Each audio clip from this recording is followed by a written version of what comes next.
Gather round and let me tell you a story of realms long forgotten. There are tales of the Forest Kingdom, a place of honour and chivalry, known to some as the Land of the Purple Dragon, but known to all as Cormyr. Hi, I'm Tilda, and I'm playing Hiram, a half-orc paladin. Hi, my name's Carl. I'm playing Cassie Donahue, a human bard. Hi, my name is Anton, and I play Balthazar, a Warforged Cleric of Azuth. Hi, my name is Al, and I'm playing Slate, a changeling druid. Hi, I'm Matt, and I'm playing Zombo, who is a halfling rogue / warlock. And my name is Dan. I shall be the dungeon master on this adventure.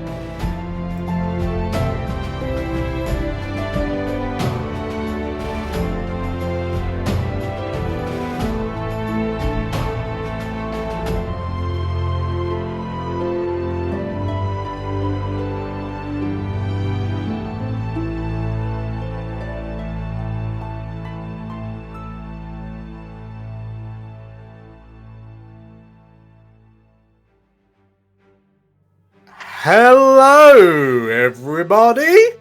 Hello, dear man. Hello. How are you all Hi. doing? Hi. Doing good. Wonderful, wonderful. We're back. It's We're been not a beautiful. whole fortnight since I've seen your beautiful faces. How did you cope? Surprisingly easy, actually. Feel a little personally attacked there. I think you Yeah, just a stared little longingly at our Hero Forge models, is what he did. He has them 3D printed, just standing there. I've got them printed off and then I make them talk and shit like Barbie dolls. Yes, let's swiftly move on from that weird thought. Yeah.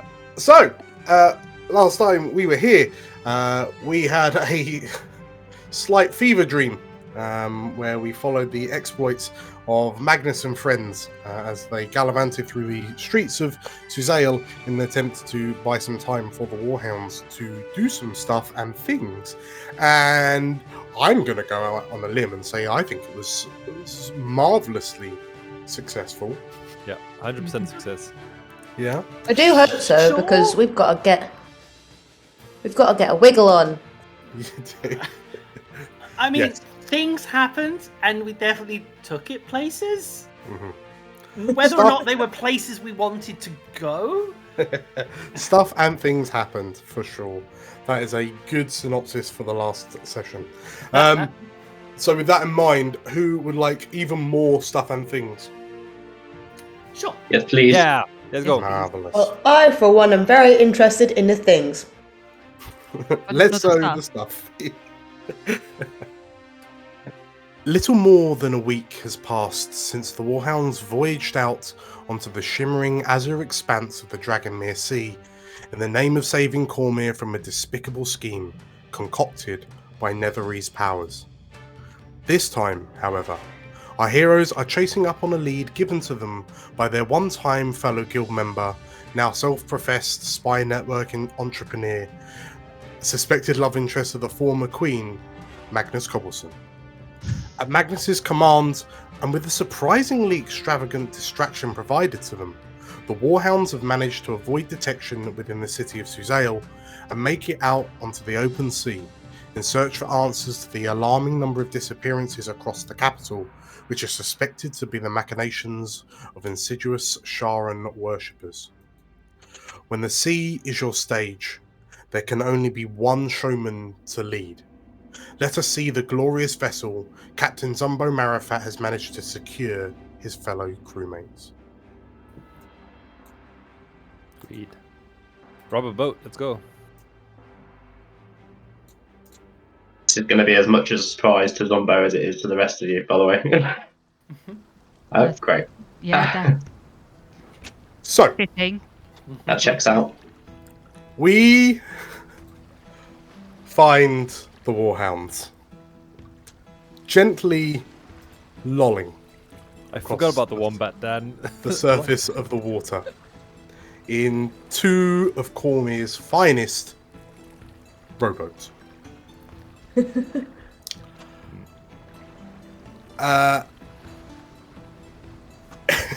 across the two ships, Zumbo, you are captaining your rowboat, and it would appear that Emily and Drool are captaining the other.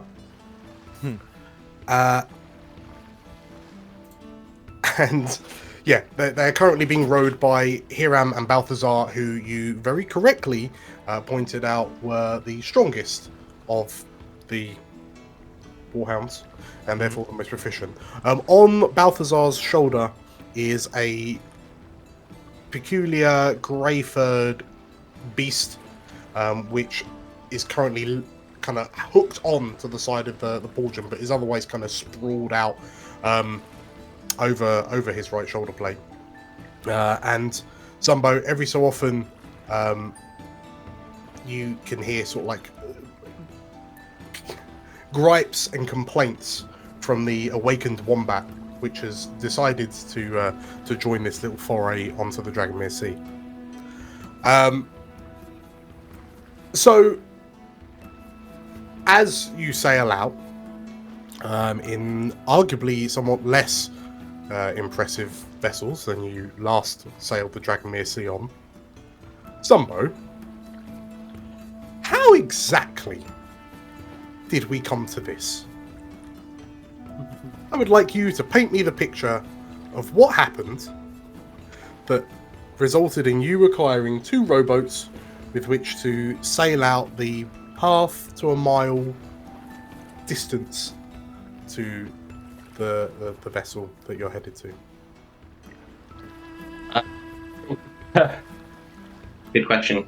I think he probably would have talked a big game when the question of securing a ship came up amongst the Warhounds. He probably was like, "Yeah, don't worry, guys. I've done this 1,000 times. You've seen me do it. We'll be fine. I'll just pop off and get one. Yeah. I'll get the finest one I can find. And then promptly realizing that security has been tightened probably a bit,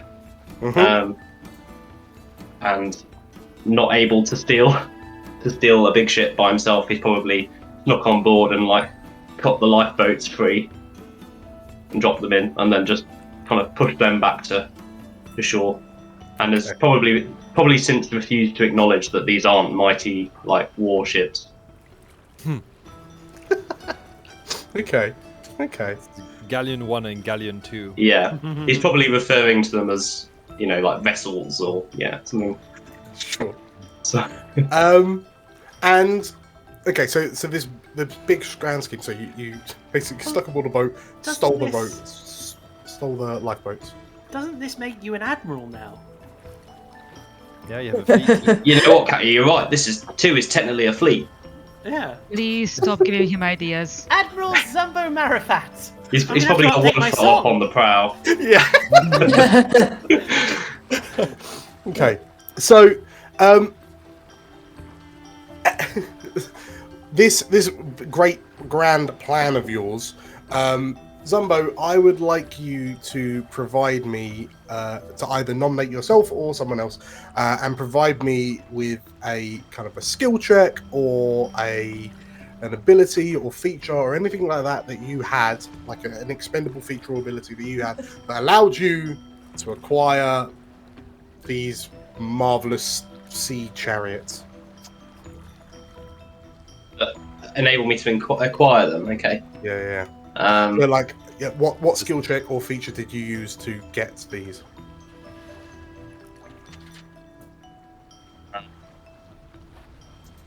Deception? yeah, I mean, there's loads of options.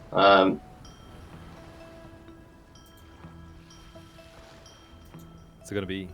Yeah, I guess he probably would have just bluffed his way on board, confidently. Probably doing some sort of inspection. Using his Blue Dragon outfit, and then when no one was looking, quickly cutting the ropes and jumping in after them. Okay, so just to play that out then. So as you approach the ship, there were. I assume it was a dock ship, obviously. So there were a number of.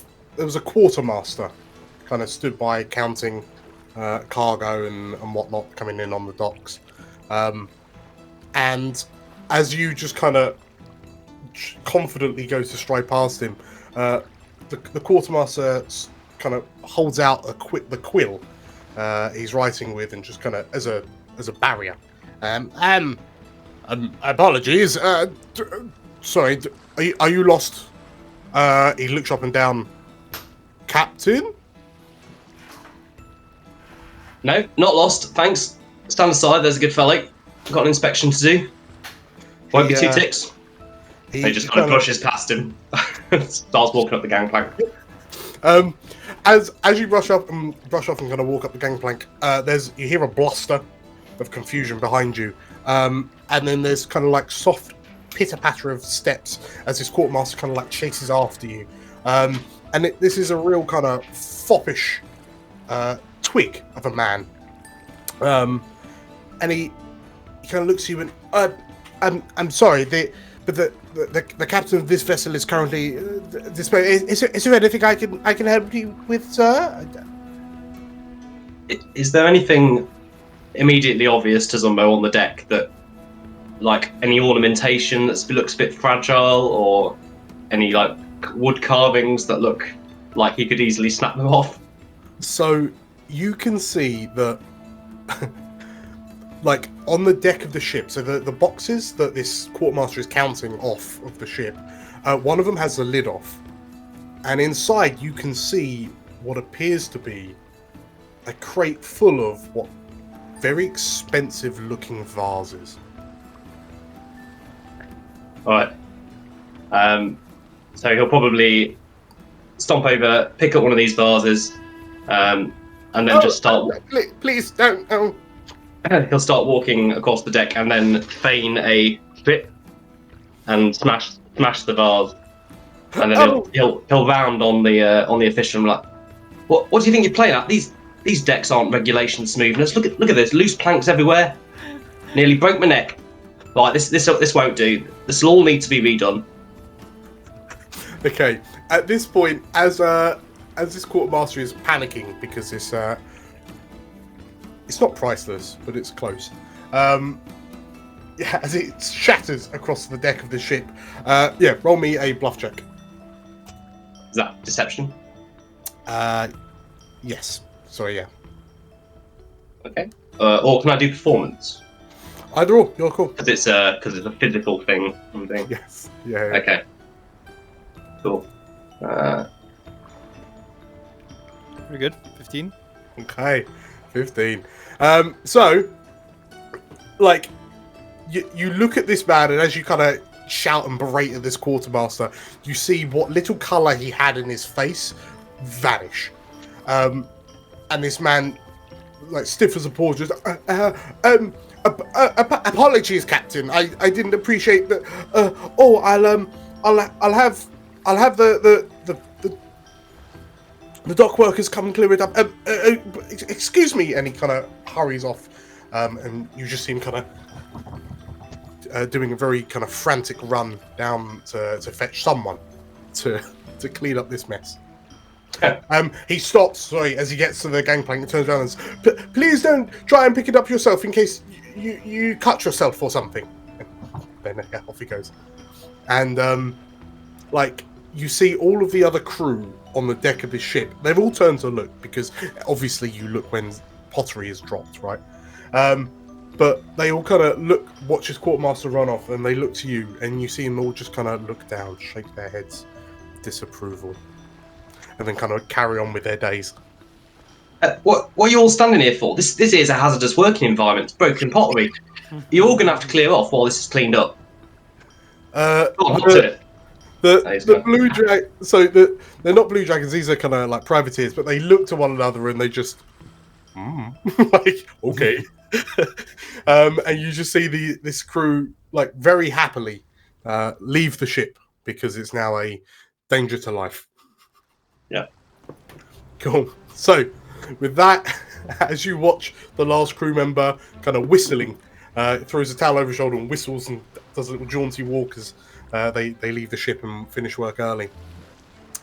You managed to secure the 2 vessels. Rest of the Warhounds, how did you react when Zumbo kind of listed round a corner with 2 rowboats? No surprise. You know, this might as well happen. Yeah, no questions asked, I think. I think Slate would be on the boat still thinking that they're going to go to another bigger boat.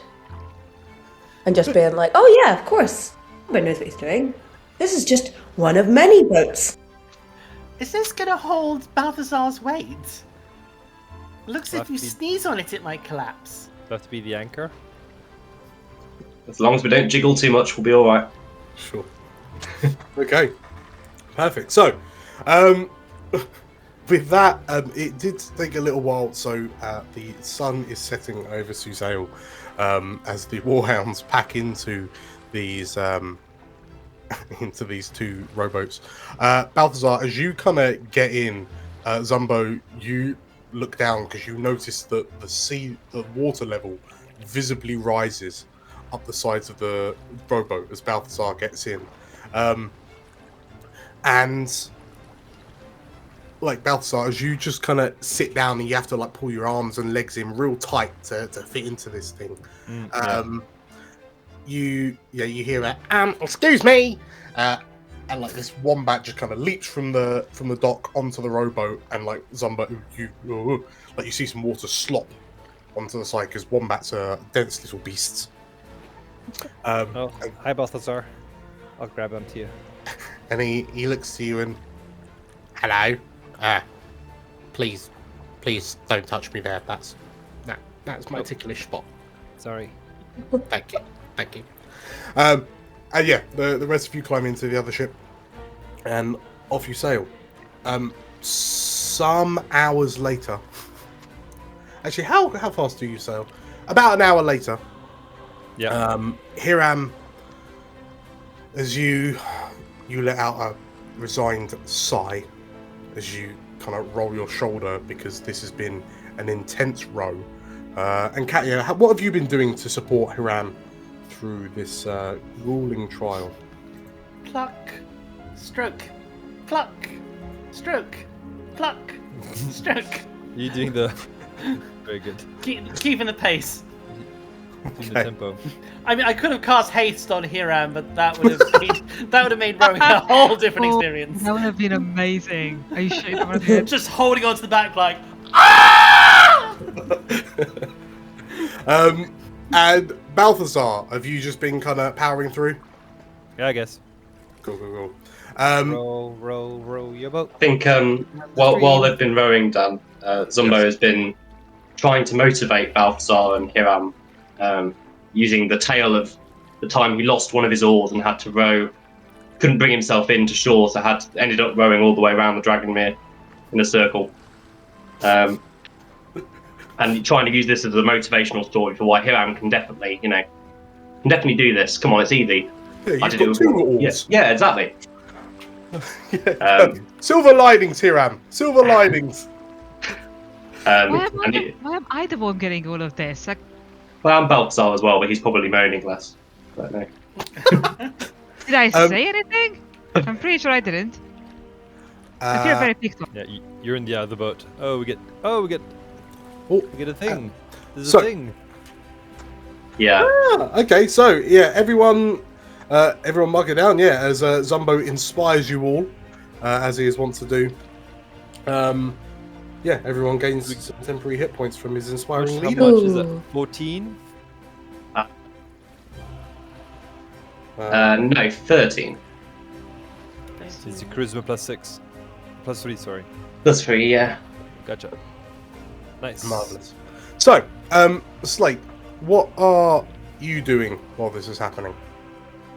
As you're Probably not paying much attention to the rowing side of things, thinking that Balthazar has completely got that down to a T. Probably just talking to other Balthazar about, growing up, when he started realising he could talk to everyone, just finding out bits and bobs about the wombat. Wombat life. Yeah. sorry, say that again. I just fell into a mind hole. Sorry. I'd just be talking to Balthazar the wombat about like where Balthazar came from when he realised he could talk to other people, if he was always like that or if he was Sure. one of the first. So, in which case, yeah, Zumbo, as you're kind of giving this motivational speech to Balthazar the wombat is currently sort of like, sprawled over the shoulder portion, but facing backwards. So, Zumbo, you just see, the back end of this wombat kind of swaying with the ebb and flow of the ocean, of the sea. And this wombat's looking at you and... So, my father was a logger, and my mother was, she fancied herself somewhat more of a baker, actually. But it's surprisingly difficult to bake when you don't have opposable thumbs. That's what we've discovered. But the fact that she managed to get the results that she did are frankly quite astounding. But Oh, what did you make? it was usually mud patties. Yeah. Delicious. Because the handy thing is, if you kind of aim it right, you can get the bugs while they're still in the patty, like in the mud, and then it's like a soft, gooey centre. Lovely, marvellous. And you it's never far from reach, for a snack. Yeah, the marvels of wombat culinary skills. Oh, I seem like I've missed out on quite a lot of delicious delicacies over the many years. They say that there are other wombats in other wombat communities throughout Cormyr, because we are extremely rife and prevalent throughout Cormyr, it would seem. But there are other wombats that I hear have grown to appreciate the taste of meat. Goblins, in particular. It's surprising how quickly a pack of wombats can bring down a goblin. I would never have guessed that. That's so interesting. Very interesting indeed. But you don't eat goblin. I don't think I have, no. Sudden concern from Jake grows. Yeah. So, Wombat, how long have you known Daisy for? the Balthazar turns and boom, hits his head on the side of your helmet. And he sort of he scrabbles a little bit, leaves a couple of scratch marks on your shoulder blade, but then kind of scrambles up onto the top of your helmet and peers down over your visor to look at you from upside down. And well, I have to admit that maths is not my strongest suit, but I believe it's been 3 years, and this wombat kind of folds in one of its claws. 3 years since I've been looking after Daisy. I remember her being very, very emotional when she gave me the name Balthazar, and I assumed that she just really, really liked it. But it would seem that maybe she was doing it because it's your name, and I don't know, maybe she assumed you were dead, and therefore you didn't need this name anymore, and she'd give it to me. All right. But you don't remember me from before, do you? No. All right. So yes, it would seem that Daisy picked up this wombat after you left to join the War Wizards, Balthazar. Gotcha. Cool. So, Happy days. Row your boat.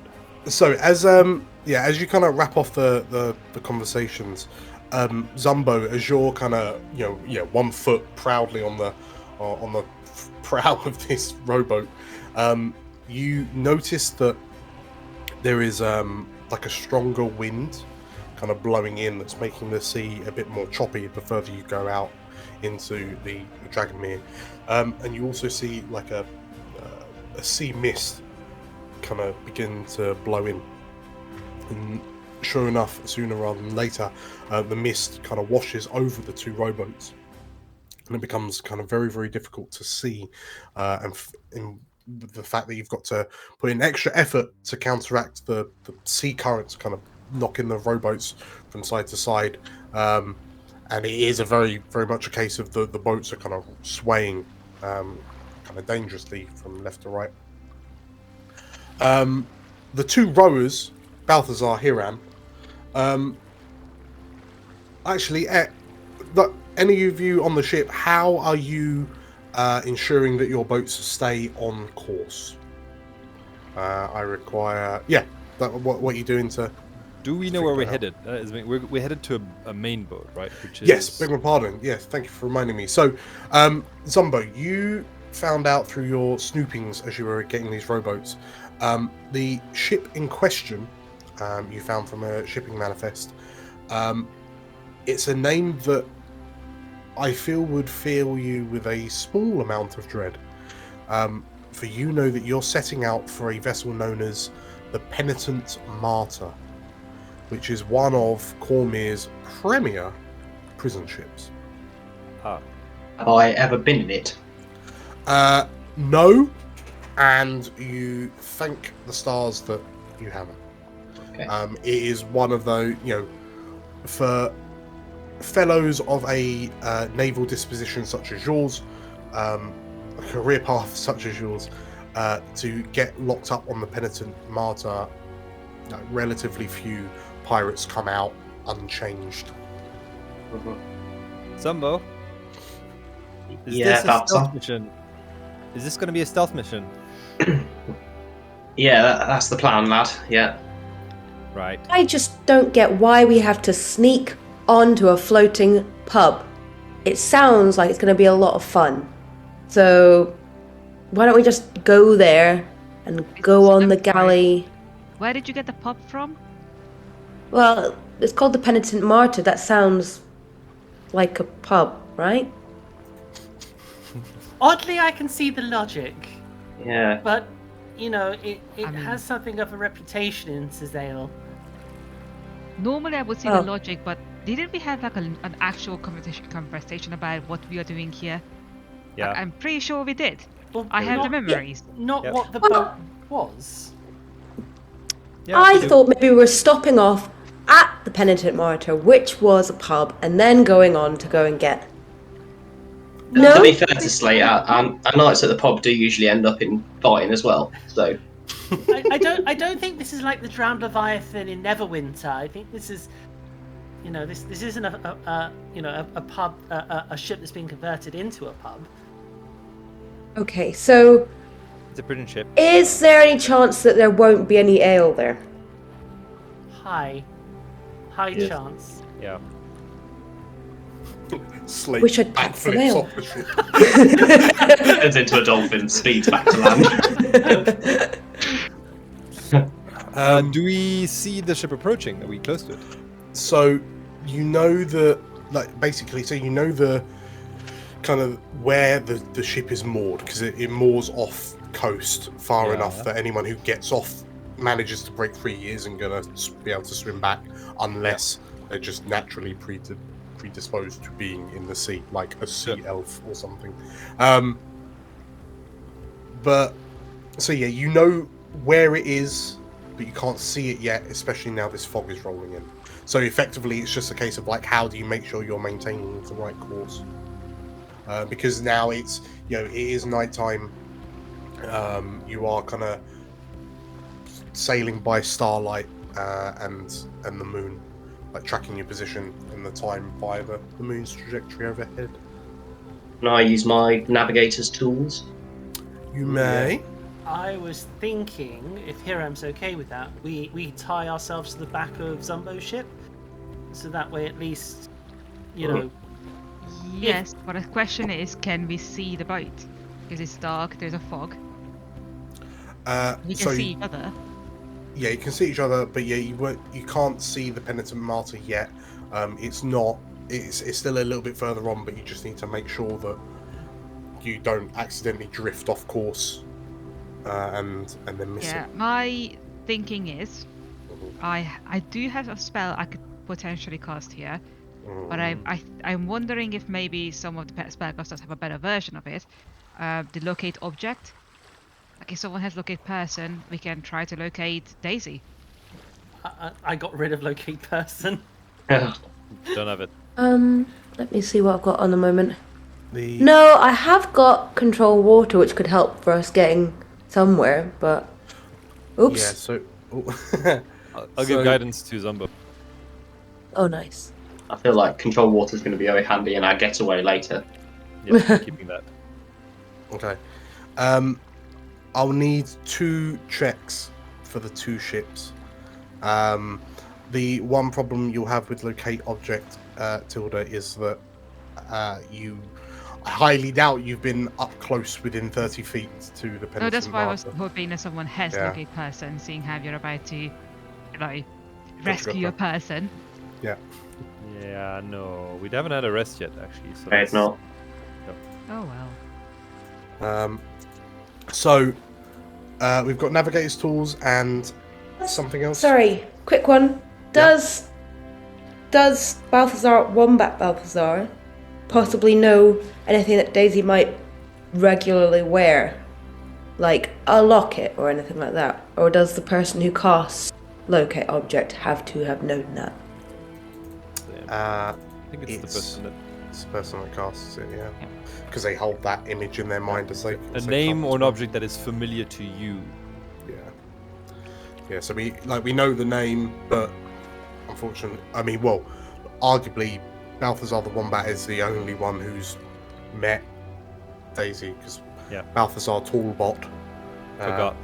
has forgotten. Yeah. Can you not use your visions of use your memory feature to remember the wedding ring or something she's wearing? 1,000 feet is too not enough. Anyways. Okay. Okay, so we're using the navigator's tools on Team Zumbo. The SS Balthazar. What's the SS Hiram using to navigate through the fog? Memory, I suppose. I mean, Hiram grew up in Suzail. I think he would have Determination, a Dan. fairly good idea. where to Determination deploy the and spirit. That's what they're using. I have an idea, Tilda. ship. Okay, is it a good idea? Yeah, we can use like we let Zumbo go ahead slightly, and then we have Drool on the front sniffing for them, and he basically whichever way he's sort of sniffing is the way we sort of turn Oh. to. Darling light of my life. We can follow each other just fine. That is not the problem. We just tow a rope. Could we just do one check? I did suggest the rope. Yeah. I think the rope is a good idea. Just in case there's any kind of split up thing. Depends how my roll goes, doesn't it? Yes. It could be leading you off course. So, it's up to you guys. You can choose to let Zumbo double or nothing it. No, please don't.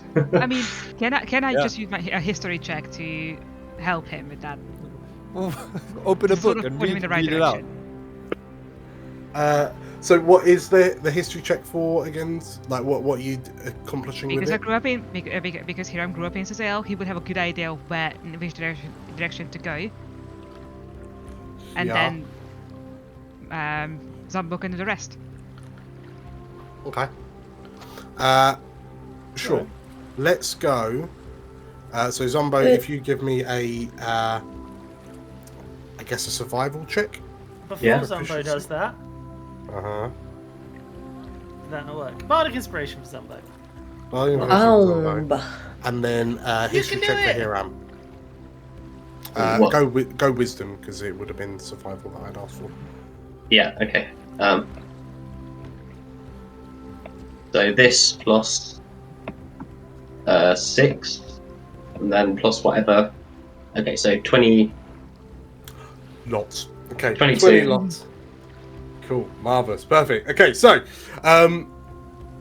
yeah, Hiram, as you kind of think back to your times in the college, kind of learning about kind of naval trade routes and whatnot, and sort of like where, like from that, kind of remembering where like trade ships can't go, which is likely where a prison ship would be, if that makes sense. And yeah, coupled with Zumbo, you looking through the wide end of your topsy-turvy telescope, you manage to emerge from the fog, and you are on track. Perfect. Okay, so Sweet. so that's 2 for 2. As you kind of emerge from the fog, off in the distance, you can just about in the moonlight make out the silhouette of a rather large vessel, like sea vessel. As you kind of now have your your target in sight, you hope, and you begin kind of powering towards it. You notice that there are, you can hear like voices and shouts nearby. Like I say nearby, they're some distance away, but you can hear them because there's nothing between you and them except air and seawater. And looking over, you notice that there appear to be like patrolling rowboats kind of in the area. You notice that one of them is kind of lazily heading towards your direction, like your position, and you know, if you don't take some attempts to hide somewhat quickly in one way or the other, you'll be seen. So, between the two ships, how are you proposing to hide yourselves from this sentry vessel? Give me the water. Yeah. I could just sink. That might be an option. Don't know how. Yeah. What else have I got? So potentially I could do like a minor illusion, just keep casting it to turn the boat into like the surface of the sea. So minor, it's a good train of thought. Minor illusion only covers a 5-foot square, and these lifeboats are about 10 to 15 foot long. But you could cover yeah. the front of it, right? You could just if we're going forward and we put it in front. Yeah, it's probably a bit of a stretch. No, I mean, if you turn to face, minor illusion would just about cover you. Okay, well that's an option. I'm very happy for someone to come up with something better. No, I think you should just make us look like an iceberg. Go on now. I am tempted just to turn into a giant octopus, or maybe a star drifter, but that would be a lot for a small area. But I mean, like as a giant, if you wanted to turn into a star drifter, I mean, those whales are big enough that you'd be able to encourage the nearby vessel to adjust its course so they don't stumble across you. That'd work. just fin them. What's the back tail called? Whoop! I want to become a star drifter and yeet all the rowboats out the way. Right. Okay. In which case, if you're happy to spend one of your wild shapes, I won't call for a check. So yeah, as you see this boat kind of sailing towards you, you watch as Slate just does one of those like backwards dives. Going off the thing, I'll just be like this, and then just drop off the back. So there's a sploosh as a Slate hits the water, and then your two rowboats. There's a sudden displacement of water, and the two rowboats you're in kind of drift sideways erratically, and you can see this large silvery silhouette kind of gliding under the surface of the water, and you can like off in the distance you can see this kind of patrol boat with their little lantern illuminating the nearby area, and you hear one of them gonna go.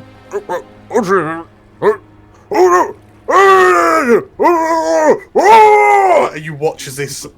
What do you do to him, Slate? I sneak underneath them, and then sneak, and then tail thwop them right out of the picture. Okay. But repeat this for us. So She basically Babe Ruths them out the park. Okay, so yeah, you see this patrol vessel just go, oh no, and then you watch as this rowboat is pancake flipped. All right. By this massive whale's tail, and you just see the two figures kind of fly off into the distance. The rowboat goes flying. It hits the water. The lamp goes out. There's coughing, spluttering. And eventually you see kind of two figures kind of emerge from the water, and they just kind of cling to the bottom of their vessel, which is now capsized. And they're just, oh god! And they kind of scrabble on, and then they just kind of sit. You see these two silhouettes sitting, and you hear as they begin arguing about what on earth to do, given that they've just been flipped over by a Cormyrian star whale. Beautiful. And this shape kind of hurtles back towards you, shrinking as it comes, and Slate. Wait. All gone. I don't want to waste one thing on that. There's more rowboats, right? There was actually only just the one, but well then I wasted a whole thing on that. Well, didn't have to roll a skill check though. So yeah, you've kicked off the stealth mission in style as well, Slate. Woo! So far, I'm we're still gonna at 100%. We're still at 100%. Yeah, we can't ruin our record. Slate, yeah, for all intents and purposes, you can remain as a star whale until we get to the ship. Getaway driver. Yeah. So, with that said, hang on, why not? Boom. Cool. So Slate is now accompanying you as a star whale. So as you kind of slip through this gap, this new gap in the patrol perimeter, you come across, like, you can see the silhouette of this ship looming up closer and closer. You notice that at this point, all the lights are out except for there are no lights on deck, but there are lights shining out of windows at the back of the ship, which somebody you suspect would probably be some sort of kind of recreation or downtime area. But they appear to be the only lights on, and they're relatively dim, but given that it's nighttime in the middle of the sea, they stand out quite a lot. You can just about pick out some individuals, like some silhouettes walking, like pacing around on the deck. So yeah, how do you can see some individuals pacing around on the deck, but you manage to gently kind of bring your ships into close proximity to the Penitent Martyr. The only thing left to do now is get on the ship. So between you all, how do you propose doing this? And I'll need an excuse I'll need a method from everyone. Very good question. You can bring the ships right up to you can bring your rowboats right up to the ship. You can leave it way off and swim the final distance. Completely up to you. And then you've got to get on the ship. So how do you propose doing it? Stardrifter Slate is like sticking the tail out of the water, kind of just going, whoop, whoop. I mean, you could catapult us up to the ship. That definitely would be an approach. Not the stealthiest, but... I think Zombo's plan would be to get the boats right up to the side, and then takes his rope out of his backpack, give one end of it to Betty, and then sort of stick her to the side of the boat. And she's gonna. Are you using Betty as a grappling hook? Yeah, effectively. Yeah, she's gonna pull her way up the side, and once on deck, find somewhere, run around a mast or something a couple of times. I was going to say I also have Mage Hand as well. Yeah, that would have been easier, but to carry Betty up. Like, instead of taking the rope, Cash would happily carry Betty up with her Mage Hand. Yeah. Yeah. Question for Zombo specifically: is there part of a ship where we can actually just climb in without people noticing us? Well, the gun ports, I guess, Iran, would be a good bet if they're open. So as you approach, the ship itself is wide, but only relatively kind of shallow. You reckon, Zumbo, looking at it, that you got the deck, like a cargo hold, and then the brig. But you can see the ballistas lining the edges, so there aren't gun ports per se. There's just ballistas. You can see that there are a number of kind of like ladders or like ladder grooves up the sides and rigging to kind of get up onto the ship, but.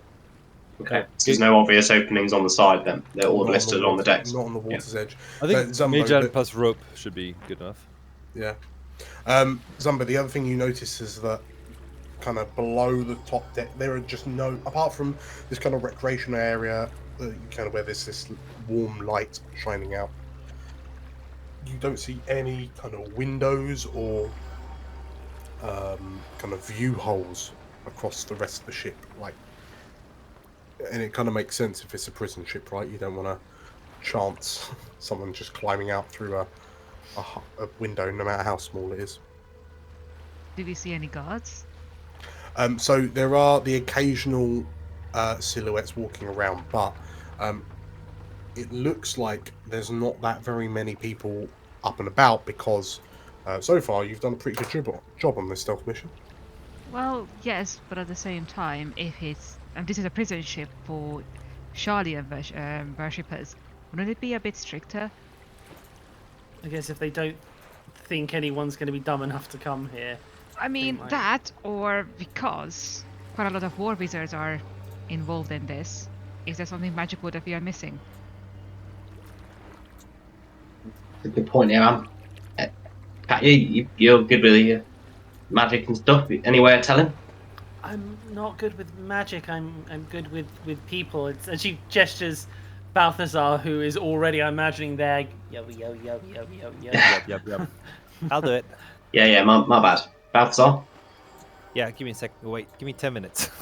No, Oh, I'll burn a spell slot for detect magic. Speaking about 10 minutes, can I argue that Katja cast Rari's telepathic bond on us as a ritual earlier? So Yes. we have the chat room set up if we need it. So you got the walkie-talkies. Yeah. Okay. Yeah. That's I got detect magic up, and we're mage handing the ropes up, I think. Yeah. Okay. In which case, let me get this all set up.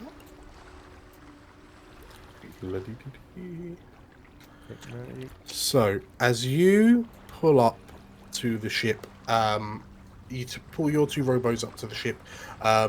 Betty begins suckering her way up the side, holding this rope before she's pulled off by this invisible force, and like you see her tentacles wiggle around in a slight confusion as she just kind of begins floating up with the rope in her mouth. And yeah, eventually you find yourselves. Matt, where's Betty? Where's the RRL Betty though? She's in the fancy dress box. I don't think she's been unpacked yet, along with my hat. Oh dear. Yeah, terrible. Okay. Yeah, I know. So, you.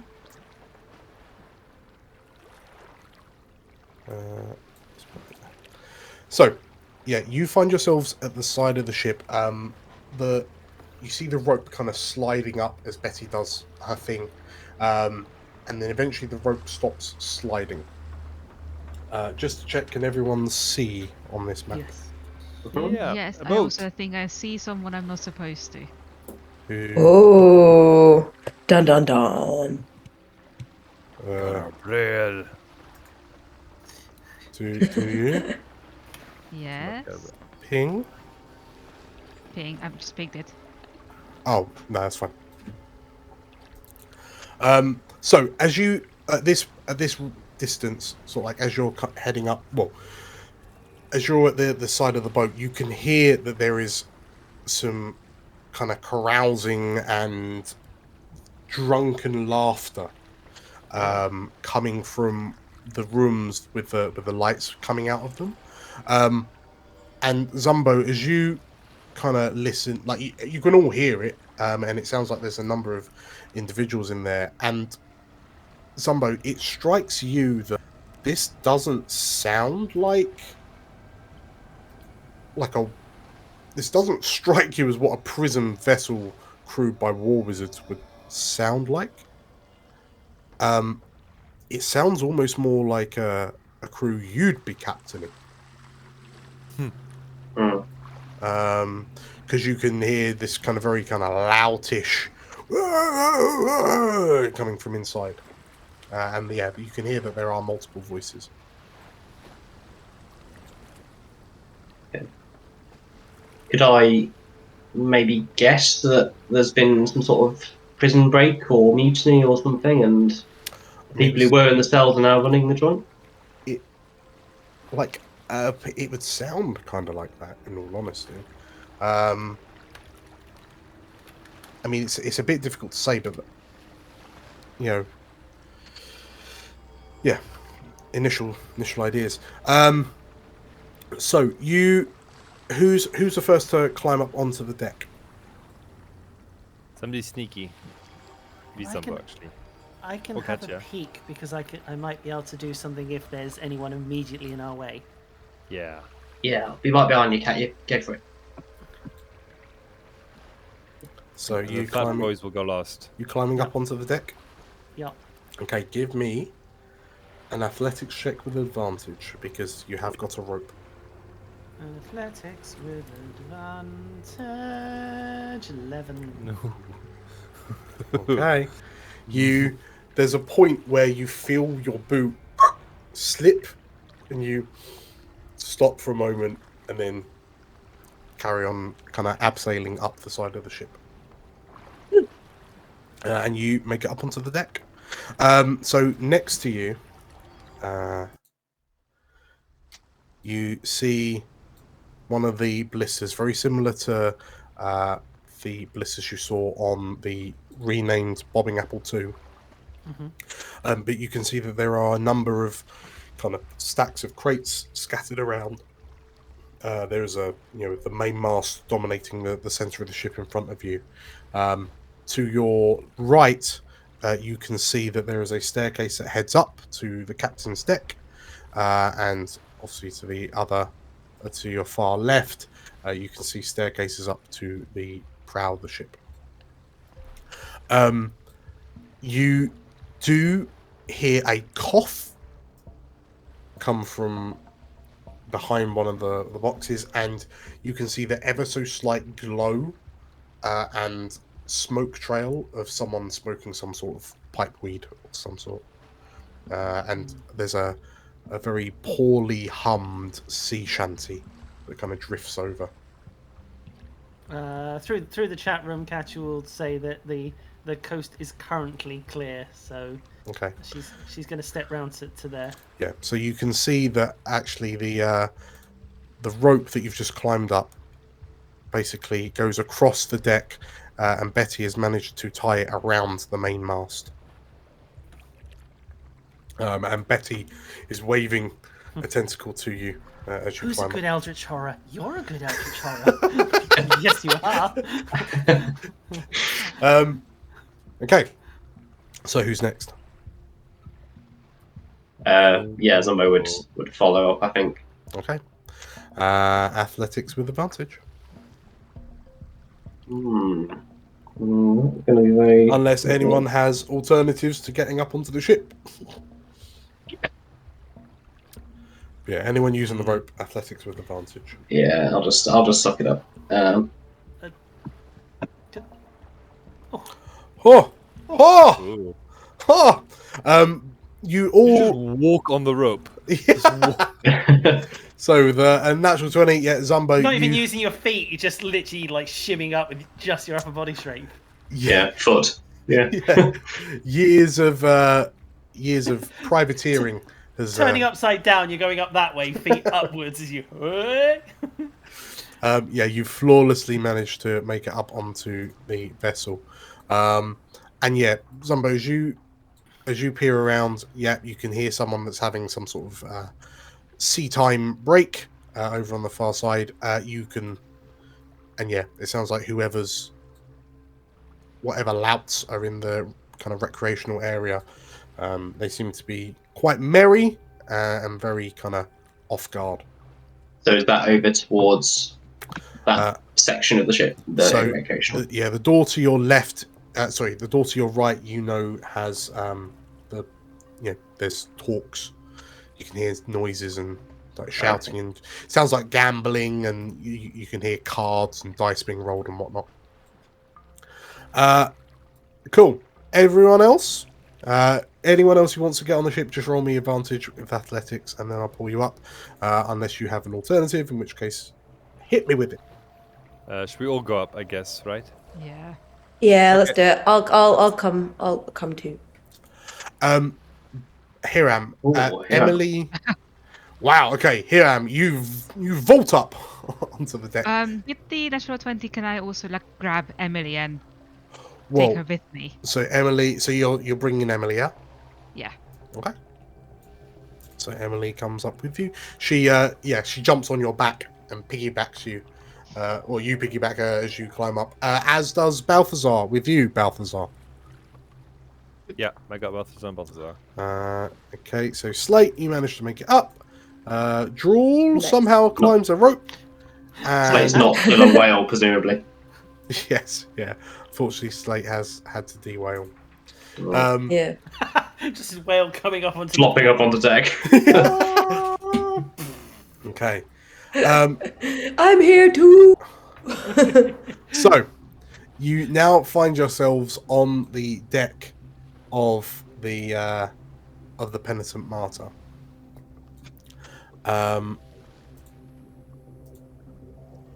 What do you do? I have an idea to find out how many people are in that room, but it's a little bit risky. This- I yeah. don't know why she's whispering. She's telepathically pushing that across. What is it? You're not burning down the ship, Katya. I'm upset that that's where you thought my first thoughts were, Hiram. That's offensive, and I do want to point out the last like big plan we had, our first the involved ships. Our plan A was arson. It's been many a month since that happened. I have grown. I'm much older now than I was back then. Weeks at best. I am weeks older than I was when that happened. Like, you know, through your collective efforts, arson is no longer my first choice. But there's a guy over there, and I may be able to convince him to temporarily work for us. Yeah, if you could also find out where the jailer keeps his keys, that'd be handy. I'm not bad at picking locks, but it's probably a lot of locks down there. Could take a while. I'll see what I can do. Balthazar, where are you going? I think this way. Go this way. Yeah, that's where I'm going. So she's going to go as close as she... Oh, there's a wall there. Dan, I have detect magic up, so if there's anything magical, just let us know. Stop, Balthazar. Stop. Detect magic. Let's give you that. So, Katya, as you head across the deck, you hear a heavy boom, boom, boom behind you as Balthazar follows in after you. I don't know why whispering. I've done a whispering. We're all talking in our heads. Back up. Back up where? Anywhere but here right now. If you give us away, shit's gonna go down. Alright. And like as Balthazar stops and the floor stops shaking underneath him, you hear, "Is that you, boss?" Using her actor skills, she puts on as best a sort of voice as she can. Yeah. A figure, you see like a rolled up bit of pipe we kind of get flicked across the deck, and then this figure kind of steps out and looks at you for a moment, and there's a shocked look on his face. And then immediately her eyes light up and she's like, "Shh, I have a task for you." And she casts suggestion on him. Very good. Okay. So yeah, this to look at him, Katya, you would immediately describe this man as a corsair of some description, a marauder, if you will. But said marauder, like looks at you, blinks, and then kind of goes a bit limp on the shoulders and a bit slack-jawed. And yeah, what's your suggestion? It could be a sentence, can't it? I need you to walk the ship and bring us the jailer's keys. Okay. The man looks to you and okay, he says, and just kind of wanders past you. Before he completely leaves, it's like, Balthazar, do you mind just carrying me a moment? I need to do something else. Yeah. And she sort of twitches her head, and she mind walks into him. Okay. Ooh. So, you all watch as this figure, somebody, you just watch as this. You would immediately recognize this individual to be a Draven Marauder, and the Dravens are. I mean, it's a bit of a catch-all term for like non-Cormyrian, but they tend to make up the vast majority of the pirates across the Dragonmere. So, you know, in effect, these guys would have been part of your primary competition, if you will. But yeah, this individual was walking to you, and like as you all freeze up, he nods to you and good evening, he says. And he kind of squeezes past you. Oh, what a cute wombat, he says, and disappears up the stairs onto the captain's deck. So Katya, as you look through his eyes, he makes a beeline to this room at the very back of the ship and knocks on the rather ornate door. And you hear, What is it? And the Marauder opens the door, and immediately in front of you, you see this growling face of something that looks a bit like drool, but there are tendrils of darkness that kind of lick off the sides of it. And in your host doesn't appear to take any notice, and excuse me, boss. I was wondering if I could have the keys for downstairs. And you notice this captain kind of sitting on the edge of the bed, and he looks up and, why would you need that? And the Marauder, I just need the keys, I guess. And the captain looks at you curiously as he slowly gets up, and it's this. As he stands, you see that he's not particularly tall, but he is rather broad-shouldered. He has kind of long, shaggy black hair that cascades down the sides of his face. A rather well-maintained pencil-esque moustache and little goatee. And hanging from his waist is a wicked-looking serrated axe. Are you feeling all right, brother? He says. And the two shadowy mastiffs kind of growl. And the captain, calm down, Misha. Shush. And the three of them just kind of lead you, like walk you backwards.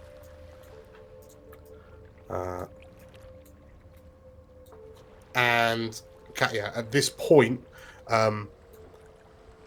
so the suggestion specifically was I need you to get the jailer's keys. To wander the ship and get the bring us the jailer's keys. Okay. So you see from your meld, you see the Marauder who you're inhabiting just kind of looks down at the captain's belt and then kind of looks back up and I really need those keys, and he steps forward to grab for them. The two dogs kind of growl, and the smoke that is emitting off them gets thicker. How long has this been roughly? Have they been in conversation? Only a couple of seconds. Let me know when it gets to a minute. Sure. The captain kind of takes a step back and puts a hand out, and have you had too much to drink, friend? He says, and kind of gives off a laugh, and sort of like he pats the keys and pulls his long coat over them to hide them. You know you cannot just have them just by asking. You know, they the fancy men would be very upset if I just gave you these. And your Marauder nods and I know, but I really need them. Whilst this is happening, what's everyone else doing? Has Katya explained what she's done? Not yet. Because Not the rest yet. of us have just like watched this guy walk past. No. And he's Dan, giving you like a evening as he's wandered No. past. Now, What? Dan, with mind walking, Yes. does that? It says I can't. I'm immobilized, blind, and deafened. Does that include the ability to talk?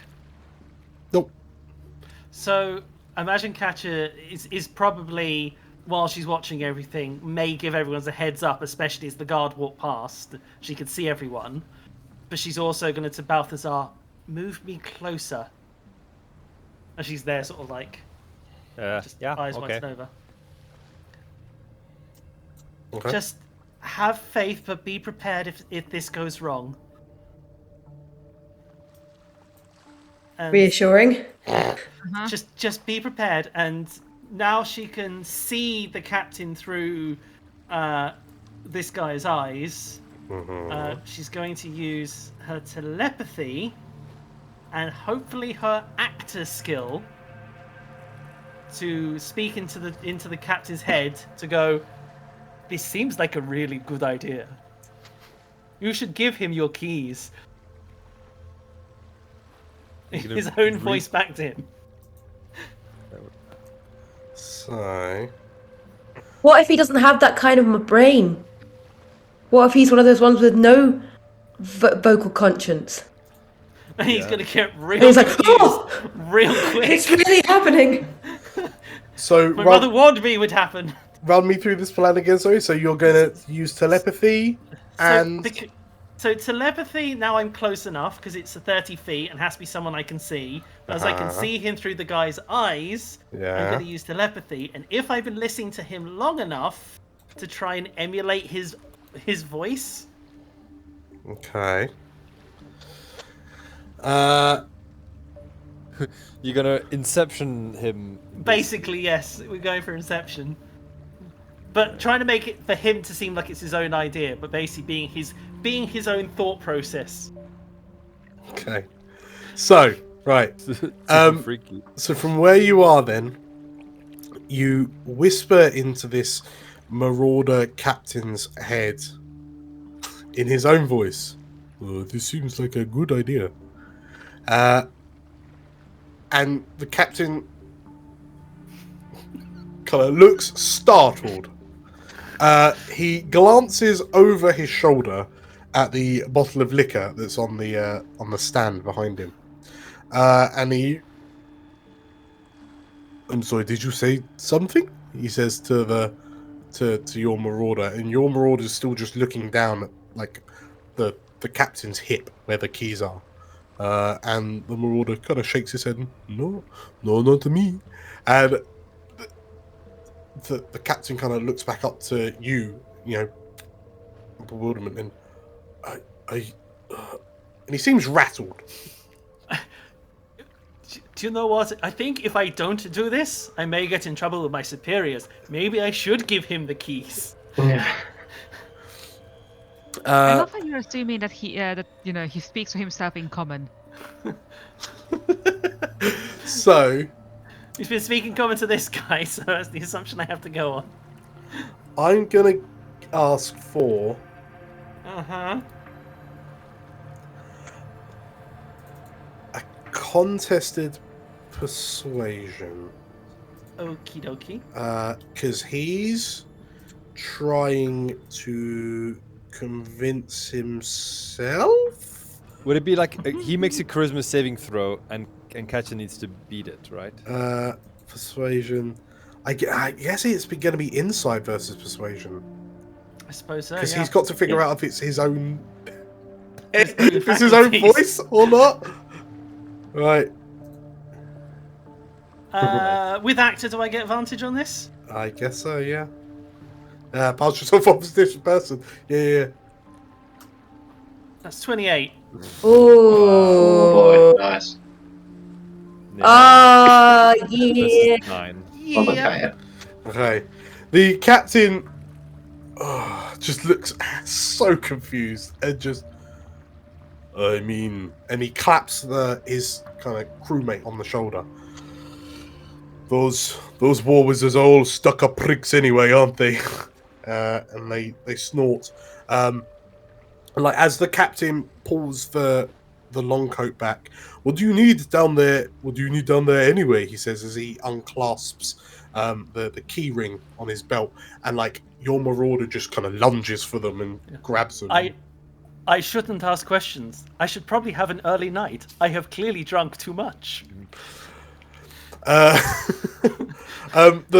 captain's kind of bogging out because he keeps on talking about himself in the second person, in the first person, and the marauder just kind of now holding these keys nods, and without really saying anything, just scoots past, and you will see this marauder at the top of the stairs. So again, I'll ask, what is everyone doing while this is happening? Or are you all just kind of stood at the bottom of the stairs waiting patiently? I think Zumbo would be eyeing the door where all the revelry's coming from, and say to Hiram, I think we ought to probably block this door off. It sounds like most of them are in there. Maybe could you give me a hand moving one of these crates in front of it? Sure can. Nice. Okay. Quietly, like. Okay, so in which case, if you are... So that's going to require an athletics check. I will... if you want to help Zumbo, you can... Well, you can choose which way you want to do it. Whoever's helping the other has to make a help check. And then if that passes, then you get advantage. I think you're slightly better, I think, so I'm very happy to help you if you like. Sure. Yep, Okay, good. so Zumbo, you'd have to make an athletics check first, and if you roll a 10 or make greater, then Hiram gets advantage. Otherwise, Hiram gets disadvantage as you start to meter Ewing you. I imagine I'm like to coaching him through his manual handling technique. Like, no, bend from the knees there, not the back. Oh, okay, cool. So Hiram, athletics with advantage. 21. Beautiful. Yeah, so you managed to, with that check, you managed to not only kind of glide this box across the door. It's quite a heavy box, but you also managed to catch with one hand the box that was teetering on top of it, and like stop that crashing to the deck, and you kind of put that back on top, and you bar this door here. So, there's a big box there. I'm assuming we don't have to get through there. I'm assuming we have to go downstairs somehow. So Let's hope. That's okay. So whilst that's happening, so kind of Hiram and Zumbo are here, pushing the box. What's everyone else doing? These boxes are tall enough that you could hide behind them. So this would be Magnus and Katya. Slate specifically. Magnus? Sorry, Balthazar and Slate. I'll just take Katya and put it a bit to the side. Yeah. I think Slate would want to kind of look around other places in the meantime, just out of sheer curiosity. So maybe to like listen at one of the doors at the other side if it's not, if there are no people around, just basically sneaking around. I mean, you've got being a big old nose. You've got more than enough time to head over and go snooping. Snoop. Okay, so at the front of the ship, you see two sets of stairs heading up to the prow. You also see two doors, kind of on their edges. In front of you, I mean, it looks like everything on this ship looks very kind of efficient. There's no real fanciness on this boat. So the door in front of you is relatively plain, seaborne. It looks sturdy though, but doesn't look fancy in any way, shape, or form. And if I put my ear to it, can I hear anything? Sure, give me a perception check. I will. And you can't stop me. Dun dun dun dun dun dun. Oh, 10. Okay. So with a 10, you place your ear against the door, and you don't hear anything coming from the other side. You also notice there doesn't appear to be any light coming from under or around the door frame. Okay. Well, with that, I think they probably open the door Okay. carefully. Okay. Go for it. But carefully. Yeah. So, as you open the door, and you peer in, like the moonlight floods in behind you, you notice that the door is not illuminated in any way, but there appears to be, you can see some hammocks. Well, then I'll go in further. Sneak in. I also want to cast, what's it called? Dark Vision. Ooh!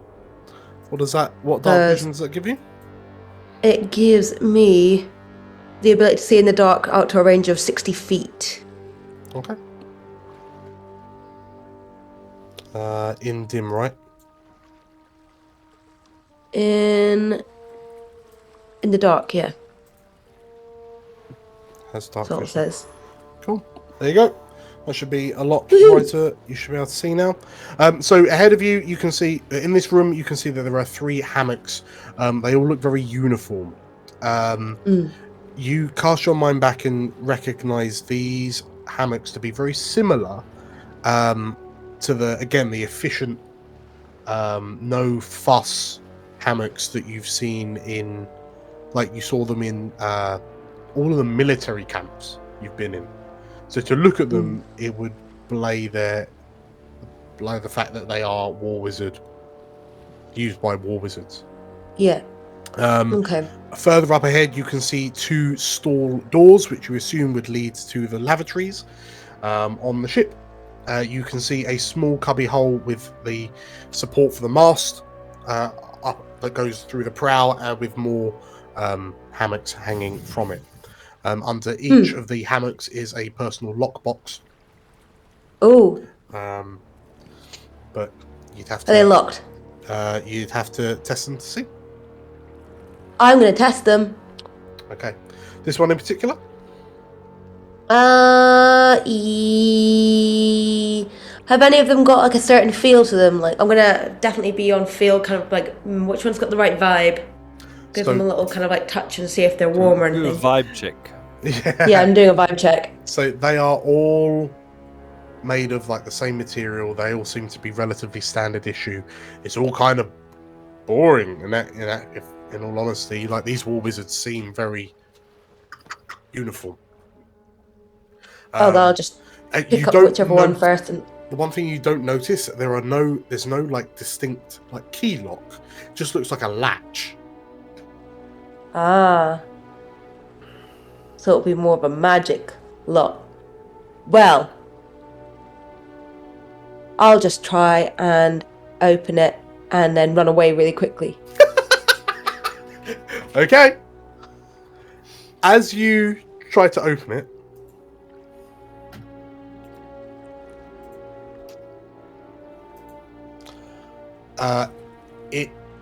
it doesn't move, like the latch doesn't move under your thumb.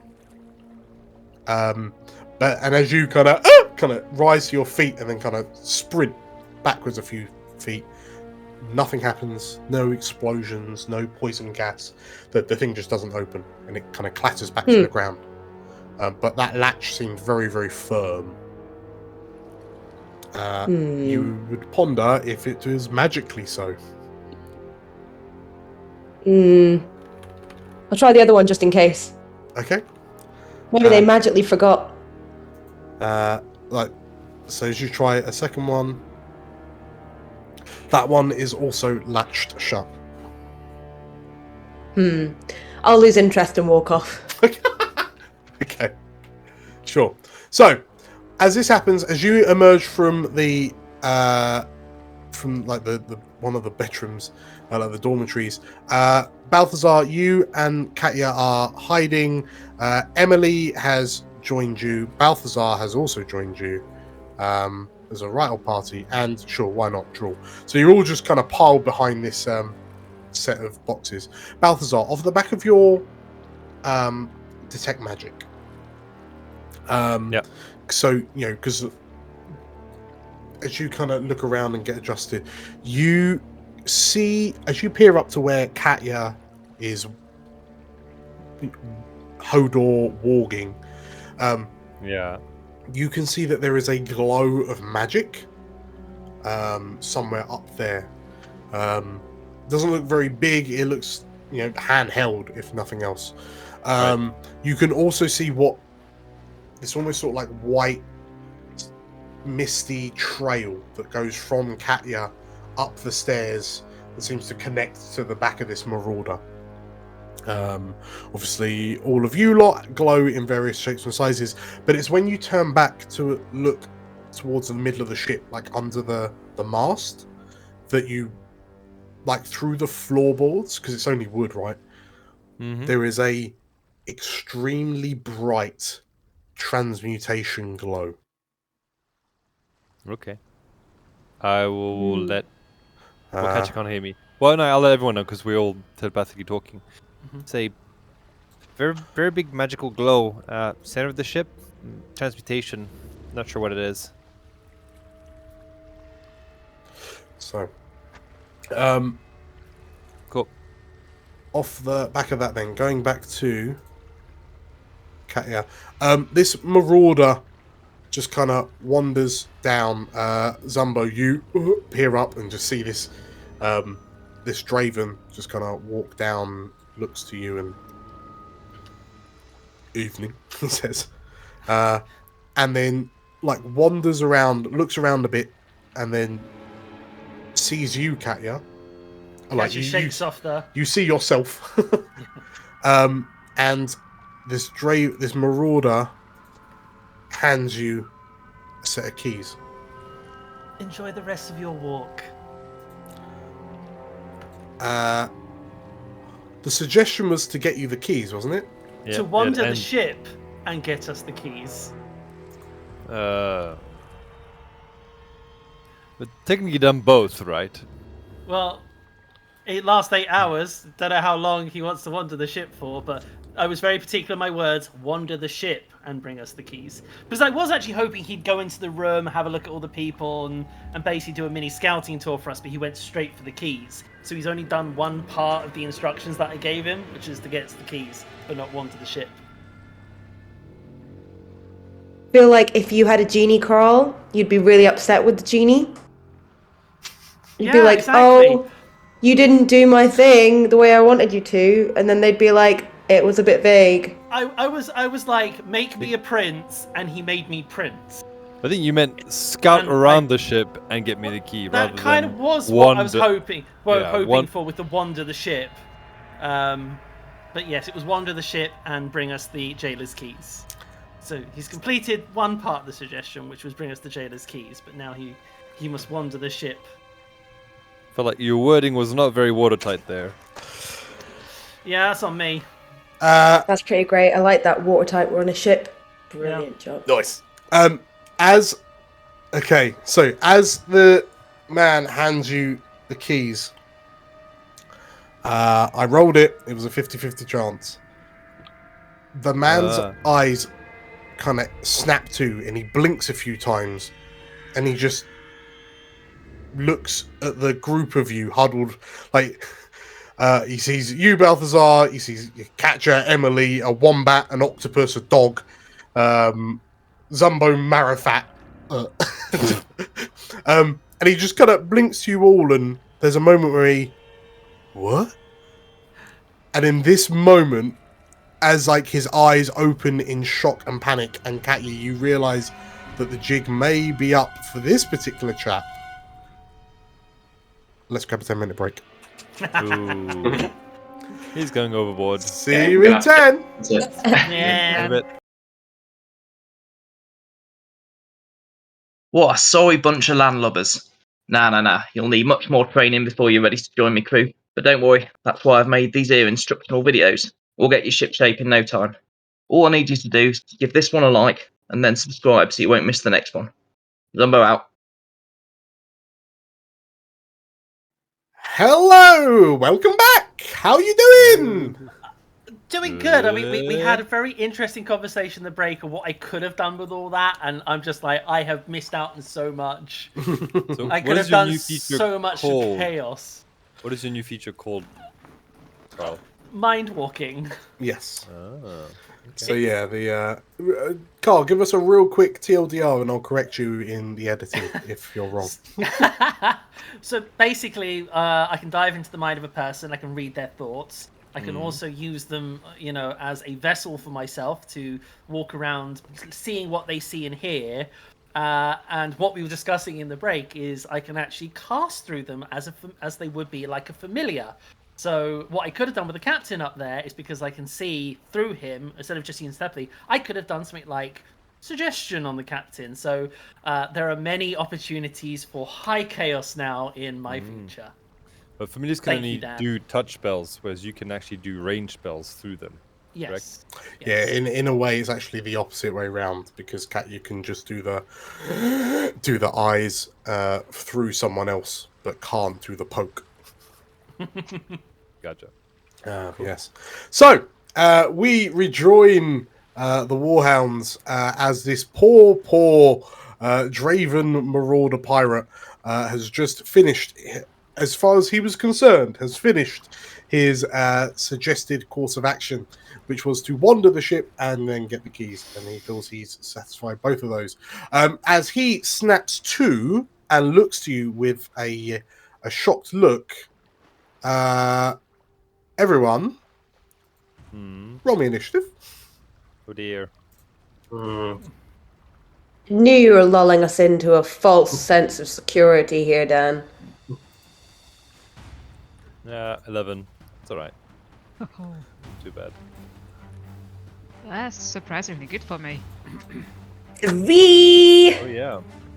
Gives me time to prepare. 13 and 12. I think Betty just goes on my turn, Dan.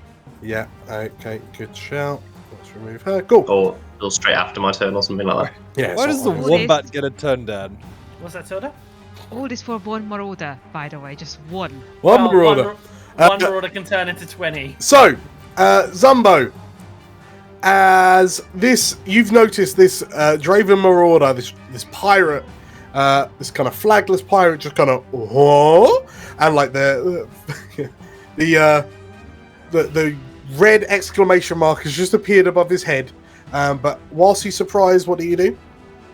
I'm going to be trying to slam him on the back of the head with the pommel of my rapier. I'm trying to knock him out, basically, before he can get a shout off. Sure. Marauders. It's like you get inspiration. Cool. Right, so Zumbo, in which case, as you rush forward, you can make your attack as you try to donk this guy on the back of the head. Yeah. Do I don't get advantage or anything like that, do I? It's a normal attack. Okay. He is surprised, but no, that doesn't matter for you. No.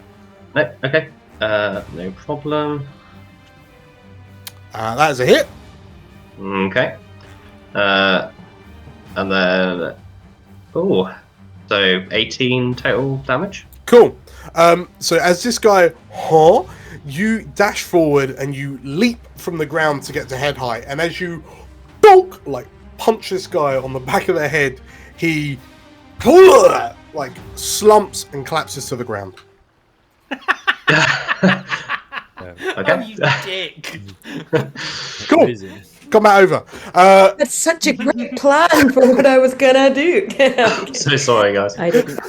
So this guy is knocked out completely.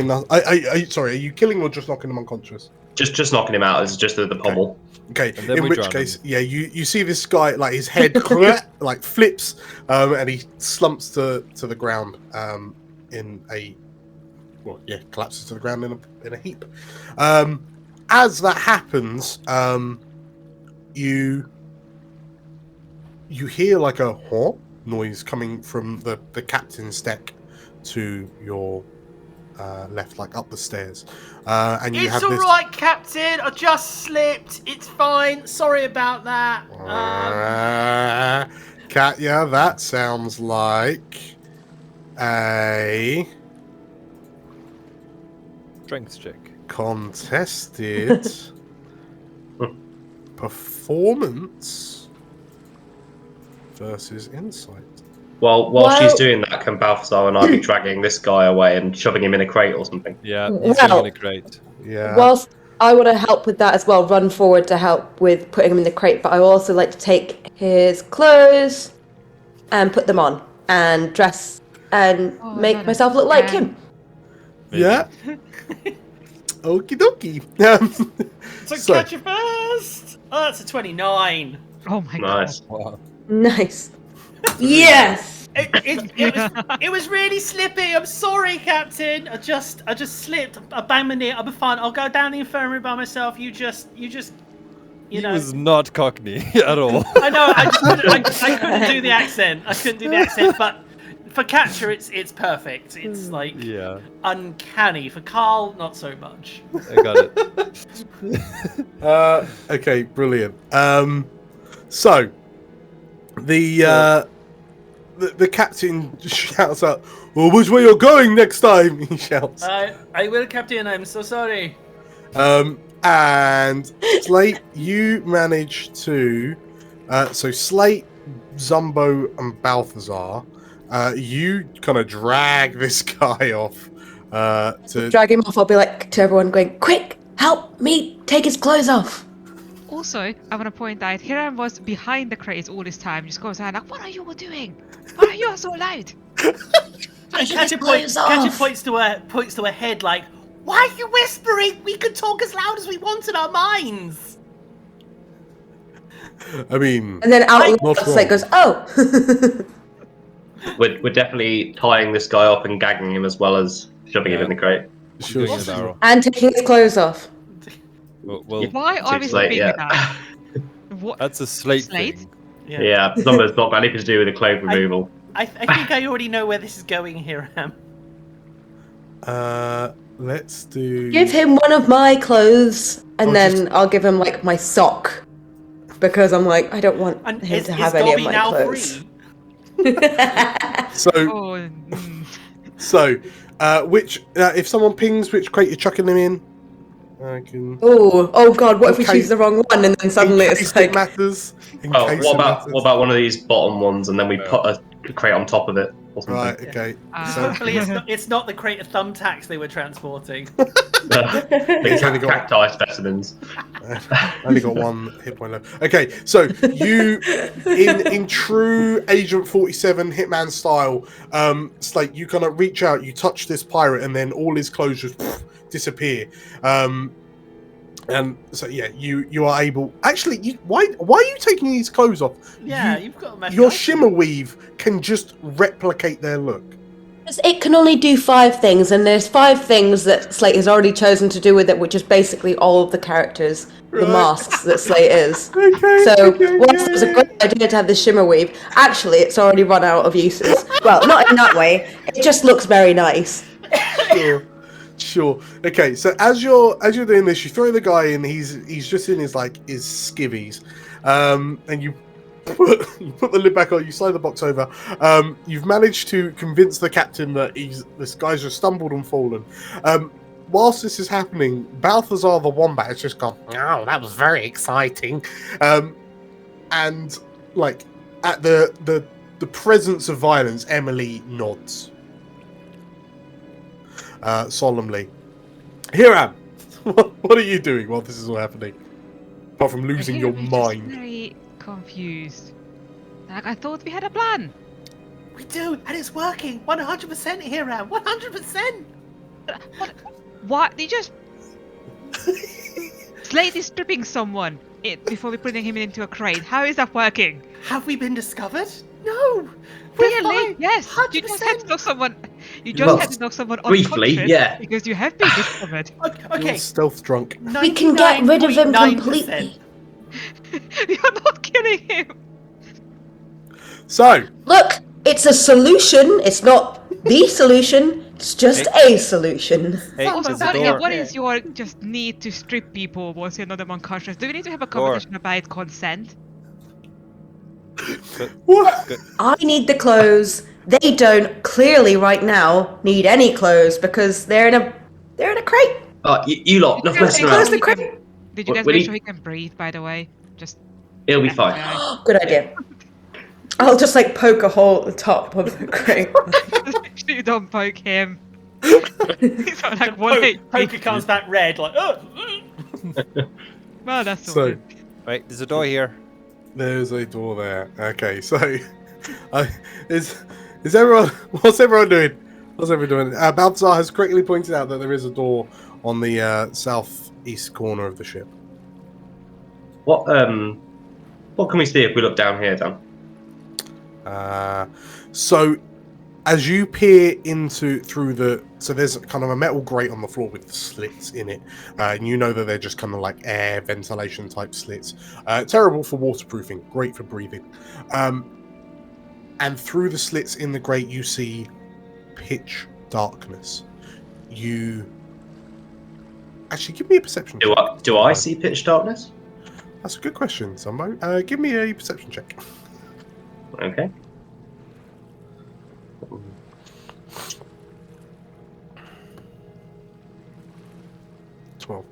Okay, so actually, with your Super Kraken sight, you see what appears to be some sort of corridor. And instead of walls, you can see what appear to be iron bars. So looking down, it appears that you're looking into the holding area. And off the back of a 12 perception check, you hear a soft sobbing. Like a defeated, dejected, but soft sobbing. And does this grate happen to open? No. That's just a grate. Okay. Yeah. Okay. We Be a nice did little get shortcut. the keys, right? You've got the keys. You got the keys. But the grate's not going to have a door. Found a door. Balthazar is frantically gesturing at the Alright, door. yeah, that we'll he's go see what Balthazar's found then. found. As the this marauder, Uh-huh. I'm gonna make sure that I have the limp that we hurt his knee, so Okay. I'm gonna have that limp as well, just for extra Just for leaning the into it, realism. if you will. Real method acting right here. Mhm. So, okay, cool. So, Emily, Betty, and the wombat. It's like a zoo. While this is going as well, like as Slate's wandering around, because obviously we can talk to each other through this chat thing. Slate's saying, "Balthazar, can you open magical locks?" Not really. I can dispel magic though. Oh. Well, that might be handy. Hey, do you want to see what's in some boxes after this? Which boxes? Just some boxes. Some boxes?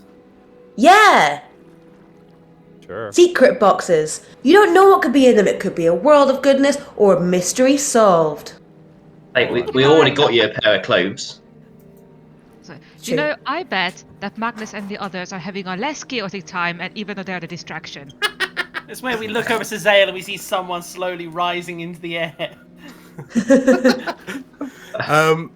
So yes, the bottom, the southeastern corner of the main deck, you can see a very plain door. It looks identical to the one you went through earlier, Slate, up in the northeast corner. I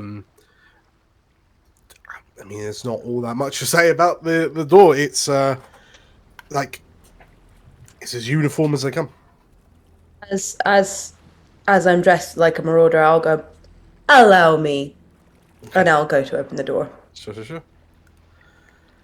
So, as you open the door up, again, moonlight pours in behind you to illuminate a narrow channel. You've still got your dark vision, haven't you? So I should probably put that. Why does our groove consist of a dog, an octopus, and a wombat? Something's gone wrong somewhere. Because we're real adventurers. Someone's gone very right, you mean? Alright. I'm just going to say turn for your disguise. Okay, so Slate, with your magical dark vision, as you kind of peer around, you notice that there's more hammocks, similar to what you saw earlier, and then underneath each hammock is another lockbox. What you do notice, though, is off in the far corner, there is what appears to be a staircase heading down. Yeah, I'll tell everyone. Ooh, in the group chat. Oh, there's a staircase, and then I'll walk down it. Okay. Balthazar produces flame. No, just in my hand. 10 foot and 10 foot. Okay, cool. So Balthazar creates a little torch in hand. Yeah. That's going to be a lovely orange. Sweet. Light animation. Torch. Ooh. Cool. There we are. So those without dark vision can now see significantly better. Balthazar, as you step into the room and you see all the lockboxes, you notice that they've all got abjuration magic around the lock latch on the front. You suspect that they've all got arcane lock cast on them. Okay. I'm not too interested in those. Should we go down? We go down. As you go down? Okay. Ooh, it's so dark. Is there... So, can I open this? Can't open it. it It be locked! On this one. So, as you get to the bottom of the stairs, Slate, you see that there is a set of iron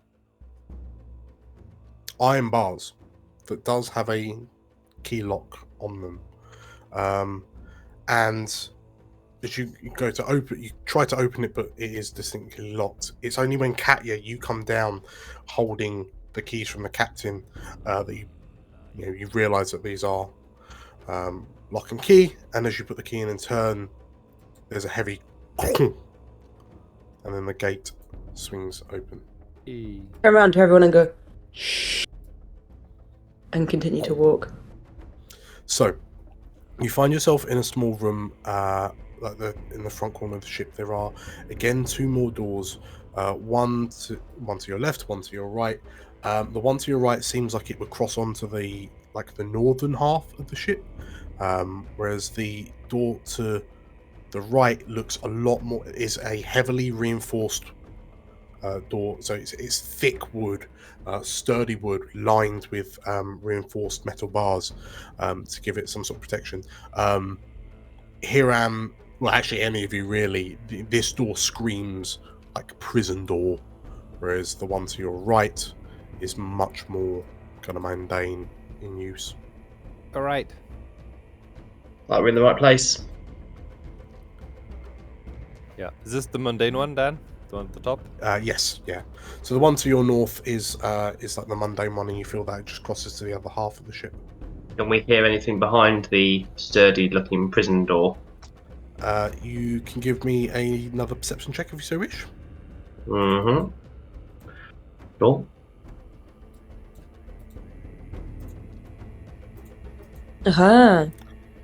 Okay. So as you put your ear against the door, you don't hear anything. As you come to pull your ear away, you hear a cough, like from the other side of the door. Also, while this happens, Balthazar, you can still see that, like, you can just about make out the glowing transmutation light through the wood. You see it pulse. Yeah. Katya or Zumbo or Slate, do you want to go through? Right door, yeah? Yeah, there's some strong magic behind it, but... Which, this door up here? Yeah. Okay, so that door opens freely, revealing to you another. It almost looks like a preparation room. You can see on your left there are a number of weapon stands. There appears to be a desk at the far end of the room for those with dark vision, upon which sits like a list, like a book, a ledger, and looking through it, you can just see a number of names, just kind of hastily scrawled in, along with addresses. And you notice they're all addresses for Suzailan townsfolk. Any of the names pop up? Or are of interest? The one that you're looking for in particular, Balthazar, you're horrified to see about halfway through. Daisy Talbot, address unknown. Yeah. How many are there, Balthazar? Several dozen. So by your reckoning, there's been at least, like 40 plus kidnappings. Good. These weapons might come in handy then. Maybe we could arm them and lead a bit of a revolt. Oh, mutiny! I like it. Yeah, well, it's always extra numbers are always handy, aren't they? Even if those lot are drunk upstairs. Can we have a look through the list to see very quickly if any sort of like famous Suzailan names pop out? So looking through, like flicking through the list relatively quickly. Tell you what, you can give me an investigation check as you do that. Just an aside, Zumbo, next to you is another heavy, sturdy, reinforced door similar to the one to the south. Iram, did you want to have a flick through the book, see if you noticed it, recognize any noble names? Investigation, you said? Mm-hmm. Not great at that, but let's try. 10. Fine. 13. Absolutely fine. So Hiram, as you kind of flick through, some of the surnames are the same, but actually none of the, like, there are no noble names in the lists, really. Well, I say really, there are no noble names. They're all kind of commoner names. Typical. What opened the door? Can I just ask, is there any other kind of documentation around?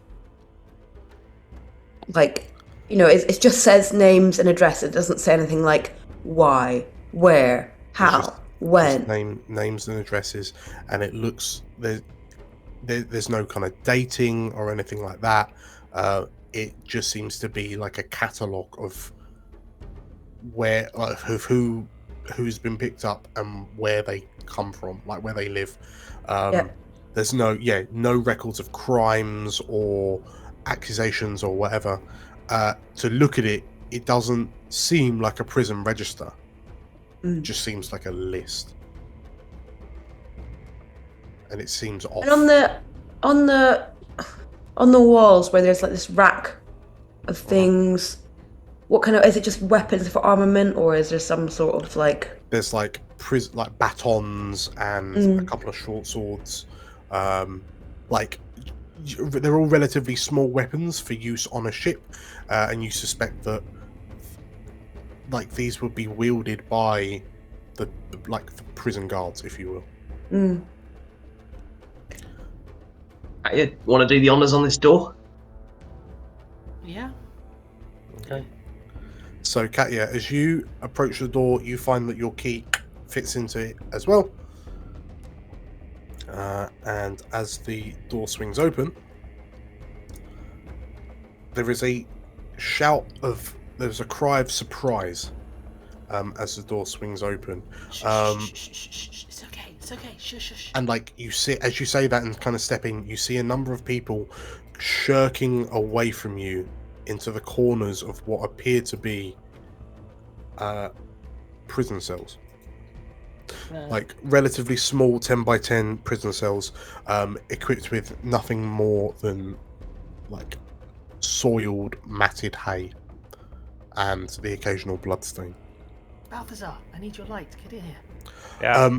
As you wander in, a portly elderly chap, balding, but his hair pulled into a tight ponytail, kind of shouts in, "Who are you?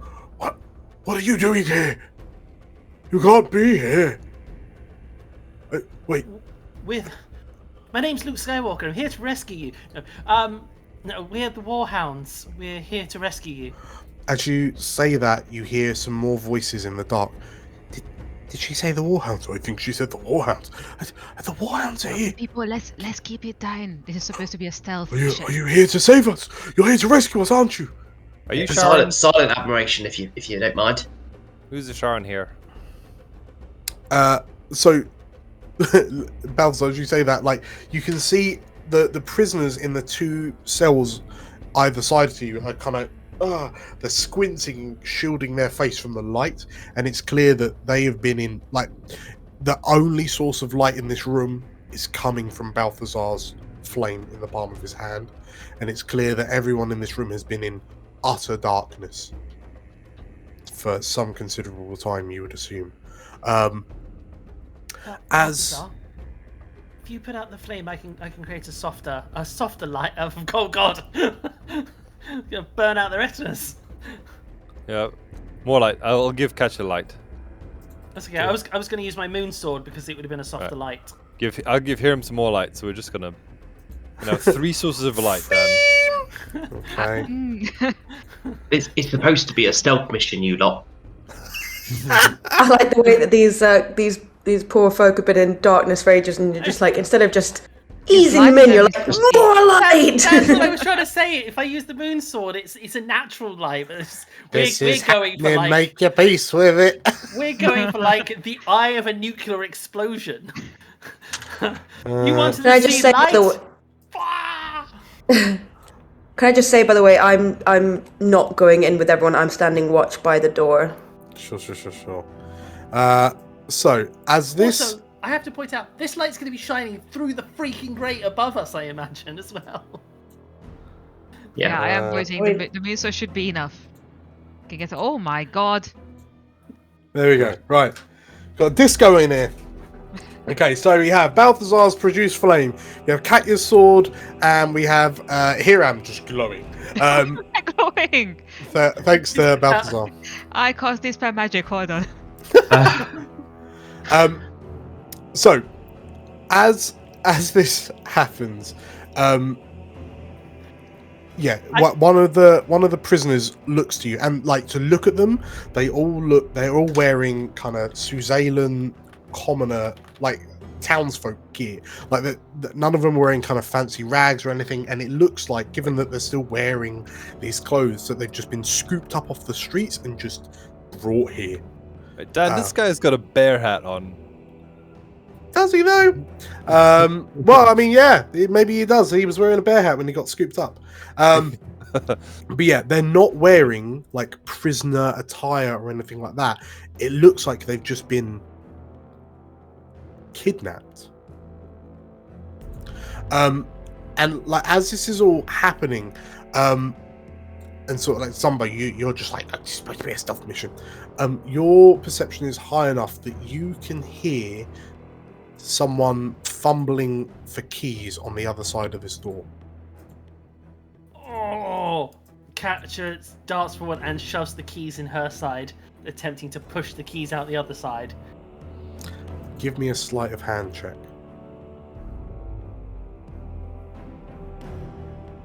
Let them in, I say. 11.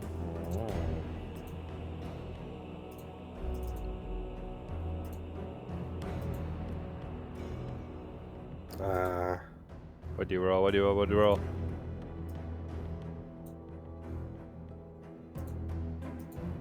Come on. Oh, Ooh. come on. Okay.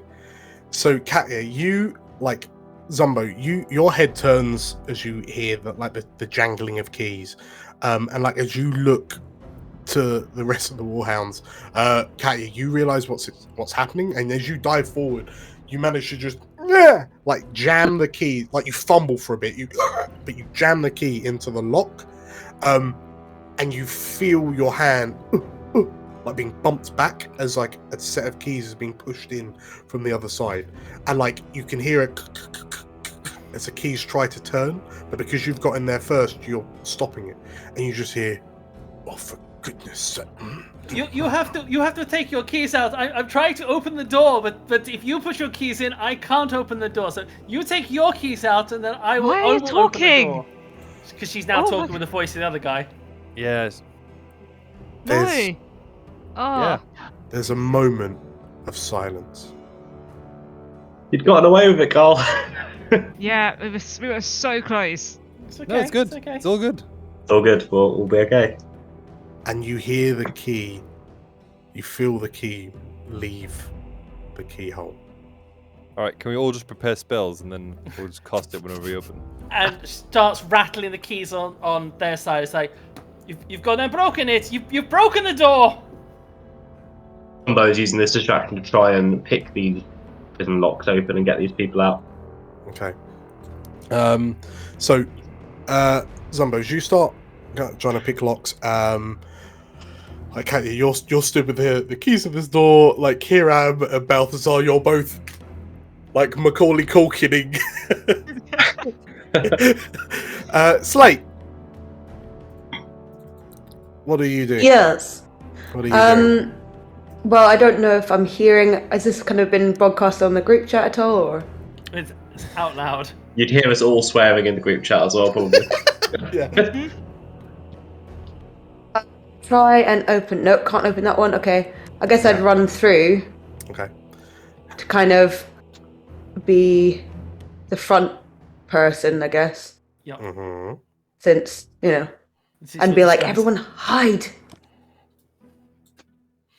And then to catch her, be like, can you talk for me and I'll just go. Yes, I suppose. Maybe that'll be more convincing. She looks around. Are these cells empty? So there are some empty cells, but you notice that all of the until someone unlocks them. So Zumbo's managed to Zumbo, if you give me a quick dex check for your thieves tools. Yeah. How many do you want? Just the one? Just the one for this moment. Okay. No problem. So it's this plus 4.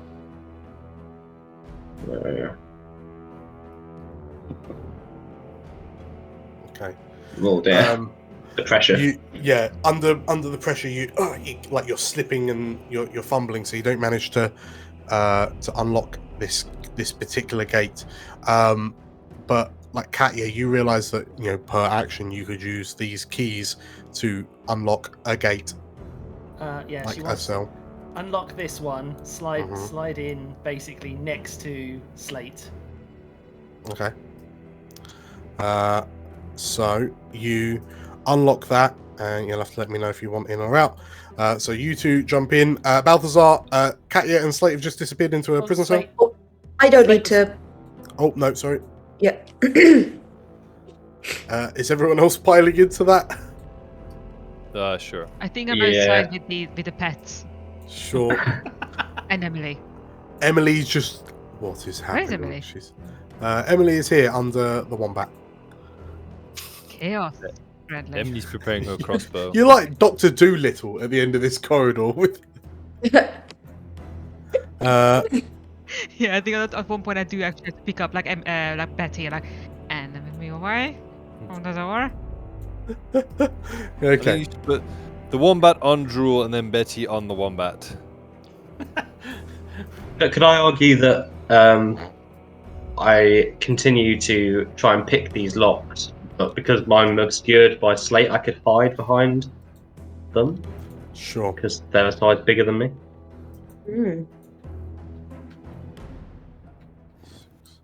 Because Yeah, absolutely. Okay, the so corridor's narrow. okay, in which case, so everyone's just kind of like hiding. Are you putting out your light sources? Yes. Please. Okay, that makes a lot of sense. Balthazar, are you turning off your thingy? Yeah. Cool. Because I'm just gonna have to turn these all back on in a sec. And Does one here, also turn me off? yeah, Beep. cool. So, basically, boom. Okay, so you're all in darkness again. So Slate, you're at the door. What do you do? I will try and open the door. Okay. Have you got Katya's keys? Catchy would have handed I- it through, yes. Yeah, I'd hope so. Sure. In which case, you turn the key and it... There's a heavy clonk and the door unlocks. Oh, finally. See? Wasn't that difficult, was it? You see with your dark vision another small room with some cells. But both of these are empty. Like about 15 foot down this corridor, you notice that there's an open door on your left. And you can just about make out like a sickly purplish glow emanating from it. Whilst I will relay this- that to the group. Okay. Whilst that's happening, Zumbo, you can give me another dex check. As you try to, if you pick a cage and then, or pick a prison cell, and you can try to unlock it. Yeah, so I'll try and let this lady out. Okay. As you're doing that, she's 11. Not So having as- any luck with my thieves' tools today. like you're just like working under the pressure. Perhaps it's the fact that you're on the prison ship you never wanted to be on. This is like the Alcatraz of. I think it's the knowledge that the keys to the cell I'm trying to pick are 5 feet away, and I can't use them. Do you not have proficiency with your thieves' Yeah. tools? But it's still only an 11. That doesn't sound right. Dexterity plus proficiency, so it'd be 4 plus 3, so it'd be plus 7. 4 plus 4, proficiency 4. And Dex, so it'd be plus 8. Yeah, but it's still only an 11. Oh yeah. So Zumbo, as you're trying to pick this lock, this woman who can't see anymore because all the lights have been put out, but you hear like she's kind of looking in your direction. She's looking towards the sound of the noise of you picking the lock, and she can't see that you're struggling, which is probably a good thing. Yeah. But she says, "Are you going to rescue the others as well? The ones they took away?" Yeah, we're going to try. Where do they take him? They take them to somewhere in they take them off to the right, I think, somewhere further down in the ship. But when these people are taken away, they don't come back. But it's not been all that long since they took the last batch. All right. Do you know how many of you there are? People keep on.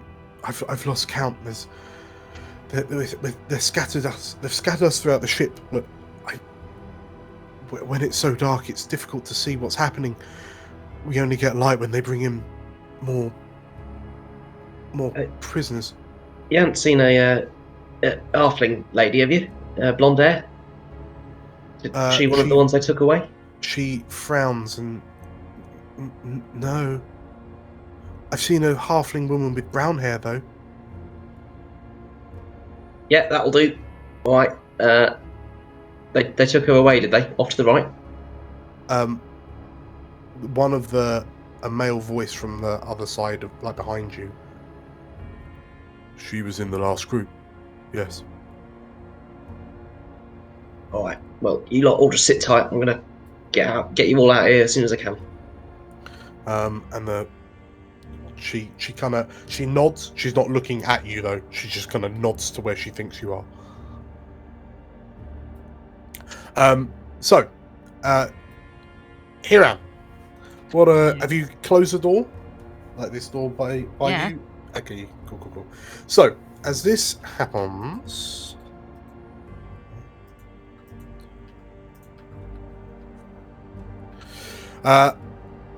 what are you? Are you just kind of holding, like prepping with, like being on guard with Emily? Yeah. Yep. And Balthazar and Drool and. Yeah, actually, I Becky. think what I imagine what happens is that the door is closed, but there's like a sliver left there, so we can sort Just of so you see. can hear through it. Okay, that's cool. That sounds good. In which case, then, at the forefront, Slate, Katya, Balthazar. Slate, this door is open. You can see this soft, sickly glow just creeping through a doorway up ahead. What do you do? I can see a hint of char and purple ahead. Is what I'm saying to the group in the group chat rather than. Where did the other person go? Slate, you notice that there's no one here. The corridor is empty. There is an open door. As you move forward, Katya and Balthazar, are you joining? Yeah, I'm casting light again. Yeah. No, don't cast it just yet. Oops. Are you casting or are you not? Yeah. Can't see otherwise. He's not wrong. Like I'm an 8-foot-tall golem walking through. Okay. So, Balthazar, as you... Oh, you're actually casting light. Okay. Yeah. Ooh. That's 20. That's your Balthazar pink. Okay. So as you cast your light, it blasts out light in all directions. And Balthazar, as you kind of step round, are you stepping out the cell? Sure. As you step out the corner, and Slate, this beam of light radiates out from behind you. Balthazar, with your detect magic on, you notice that Slate's about to step on some sort of arcane rune. Oh, don't move. Can you move me out? Oh, it's trap. And yeah, Slate, sure enough, as you stop, Balthazar, you notice that there's a glyph of warding, basically on the doorway. I will do a dispel, please. Okay. Give me an Arcana check. Sure. Cast, and you want an Arcana check as well? Oh, you're just dispelling magic. Okay, fine. Yeah. Cool. So, as you yo, and you feel the magic, like you feel your abjuration magic feed into this glyph, and you just watch as it just kind of fizzles and erases, and it's like you see the outline of this glyph like light up as it's being dispelled, like embers, like paper burning. And as you then are able to kind of peer around and look into the room that was warded, and there is a long black curtain, a long black carpet, like a rug that runs across the middle of the room that leads to what appears to be a large glowing portal. Ooh. Balthazar will send a message to everyone telepathically and say, "Hey, come here." Catch your hand, Zumbo the keys, and then message, reinforce it like, "Here, come through. Let them out, Zumbo." Yeah. I reckon I weakened it enough anyway. Now I'll let the keys do the rest of the work. Yeah. Loosen it up for the keys. Yeah, go around and let everyone out. And Hiram, are you shimmying after?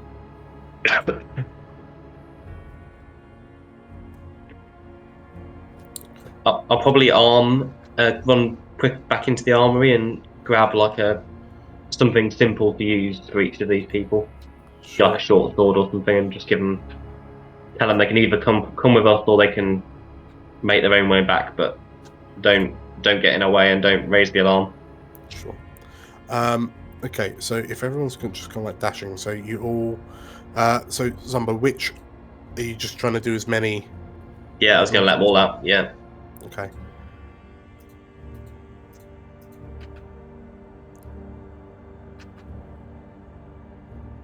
And then I'll follow the others without waiting to see if they follow us, really. Okay.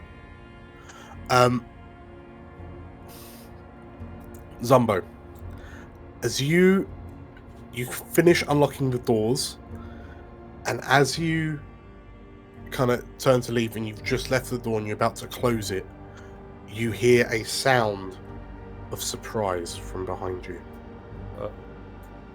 And having completed his lap of the ship, you see a black-robed figure with a black iron mask step round the corner where Hiram was. And seeing all the cell doors open, this war wizard looks to you and, "What the?" And as he like draws his sword as he kind of sees you in the open doorway. And in fairness, I was doing it in 6 30-foot increments as you guys were moving around. Yeah, as he kind of sees you and curses, the War Wizard. War Wizard draws his weapon, looks to you, and begins to cast a spell. And with that, we will call it there. Ooh. Oh, what's in the portal, Dan? What's in the portal? What's in the portal? Congratulations, everyone, on completing session 32. Woohoo. Very good. Yeah, So- great fun. Thank you. We will next time we will find out what is beyond this portal, and we will find out just how dangerous a war wizard is in enclosed environments. Yes, Ooh. thank you all for playing. Thank you all for watching. If you liked what you saw, then please give us a like and leave some comments down below. We release very regular videos like this all the time. So you should go check those out if you haven't already. If you like the channel as well, you can give us click on the subscribe button and click on the bell icon for more notifications of when stuff goes up. We've also got regular episodes of Tavern Between Dimensions, which is our tabletop RPG podcast, with some of these hooligans helping to run the show. So yes, once again, thank you everyone, and we'll see you all next time. See you next time.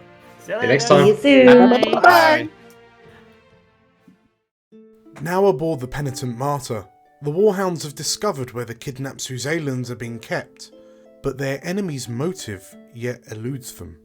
What will they discover when they step through this dark portal? Make sure to watch the next episode to find out.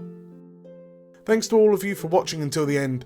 We really appreciate your support, and I'm hoping you're enjoying the final chapter of this campaign so far. If you do like what you've seen, please leave us a like and a comment down below. Better still, you can catch another episode by clicking right here, and even better than that would be if you were to hit the subscribe button here, as well as the bell icon for notifications of new videos. We have new content going live every week. So, with all that said, take care, stay safe, and may the realms endure.